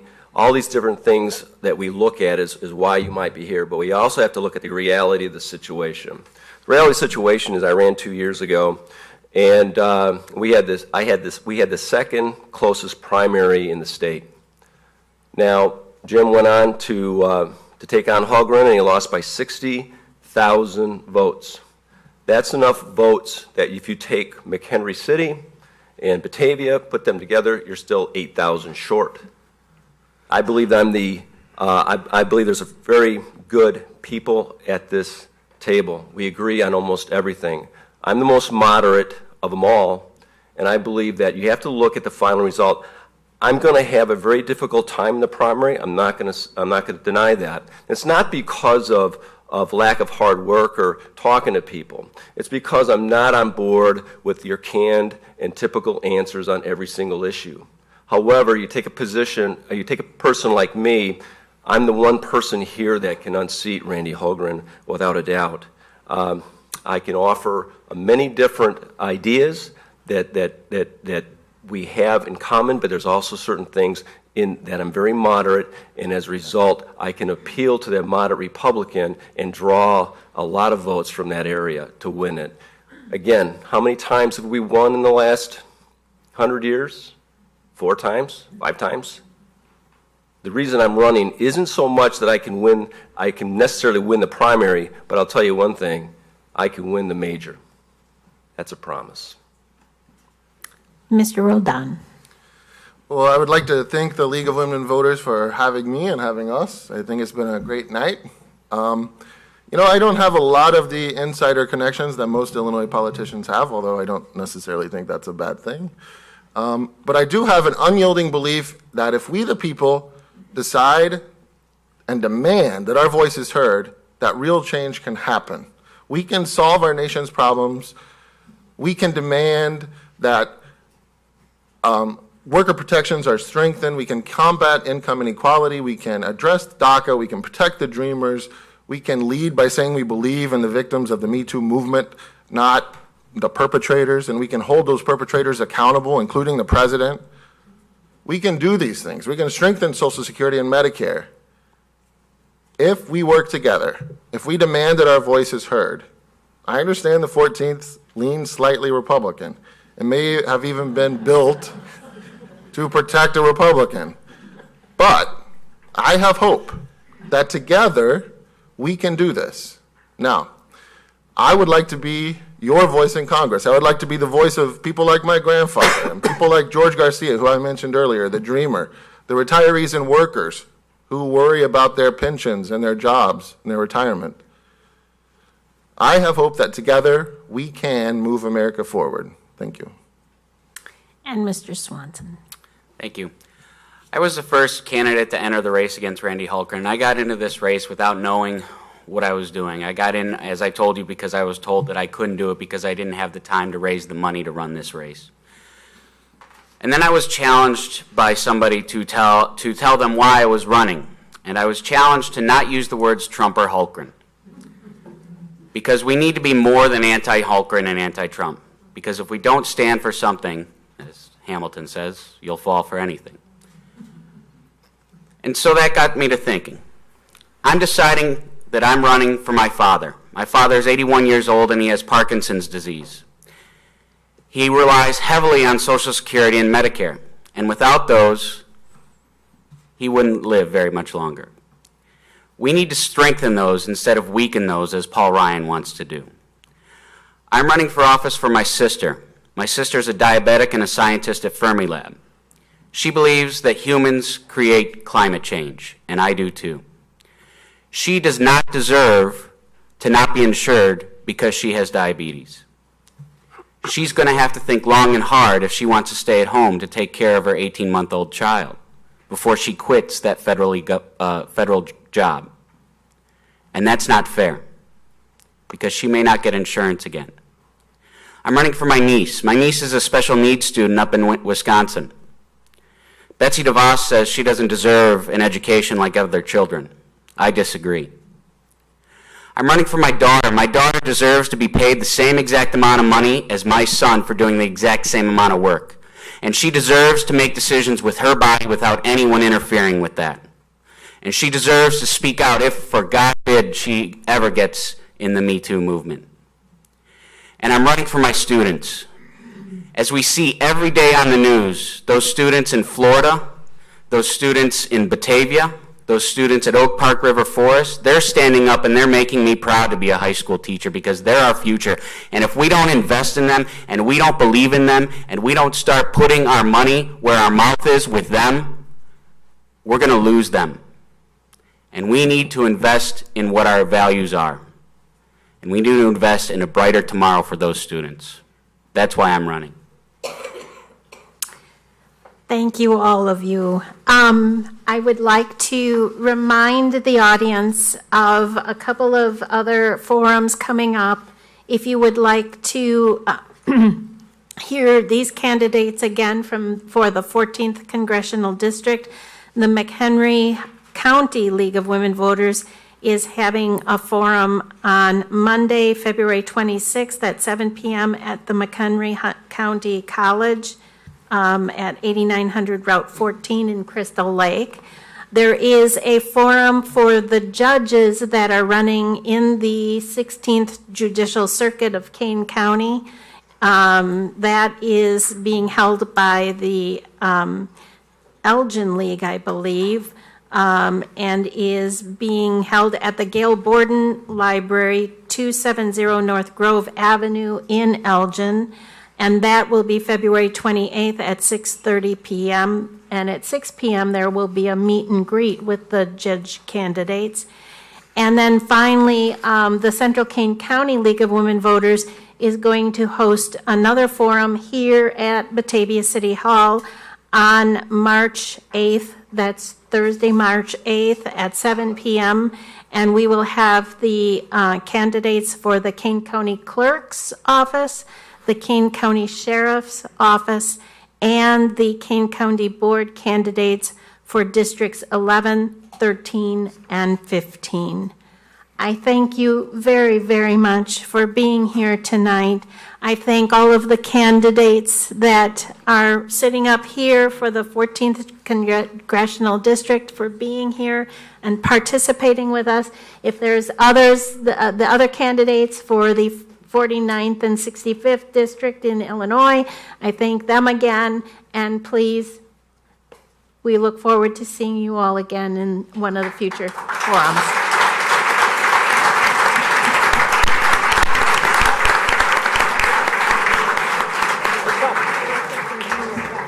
Oh, okay.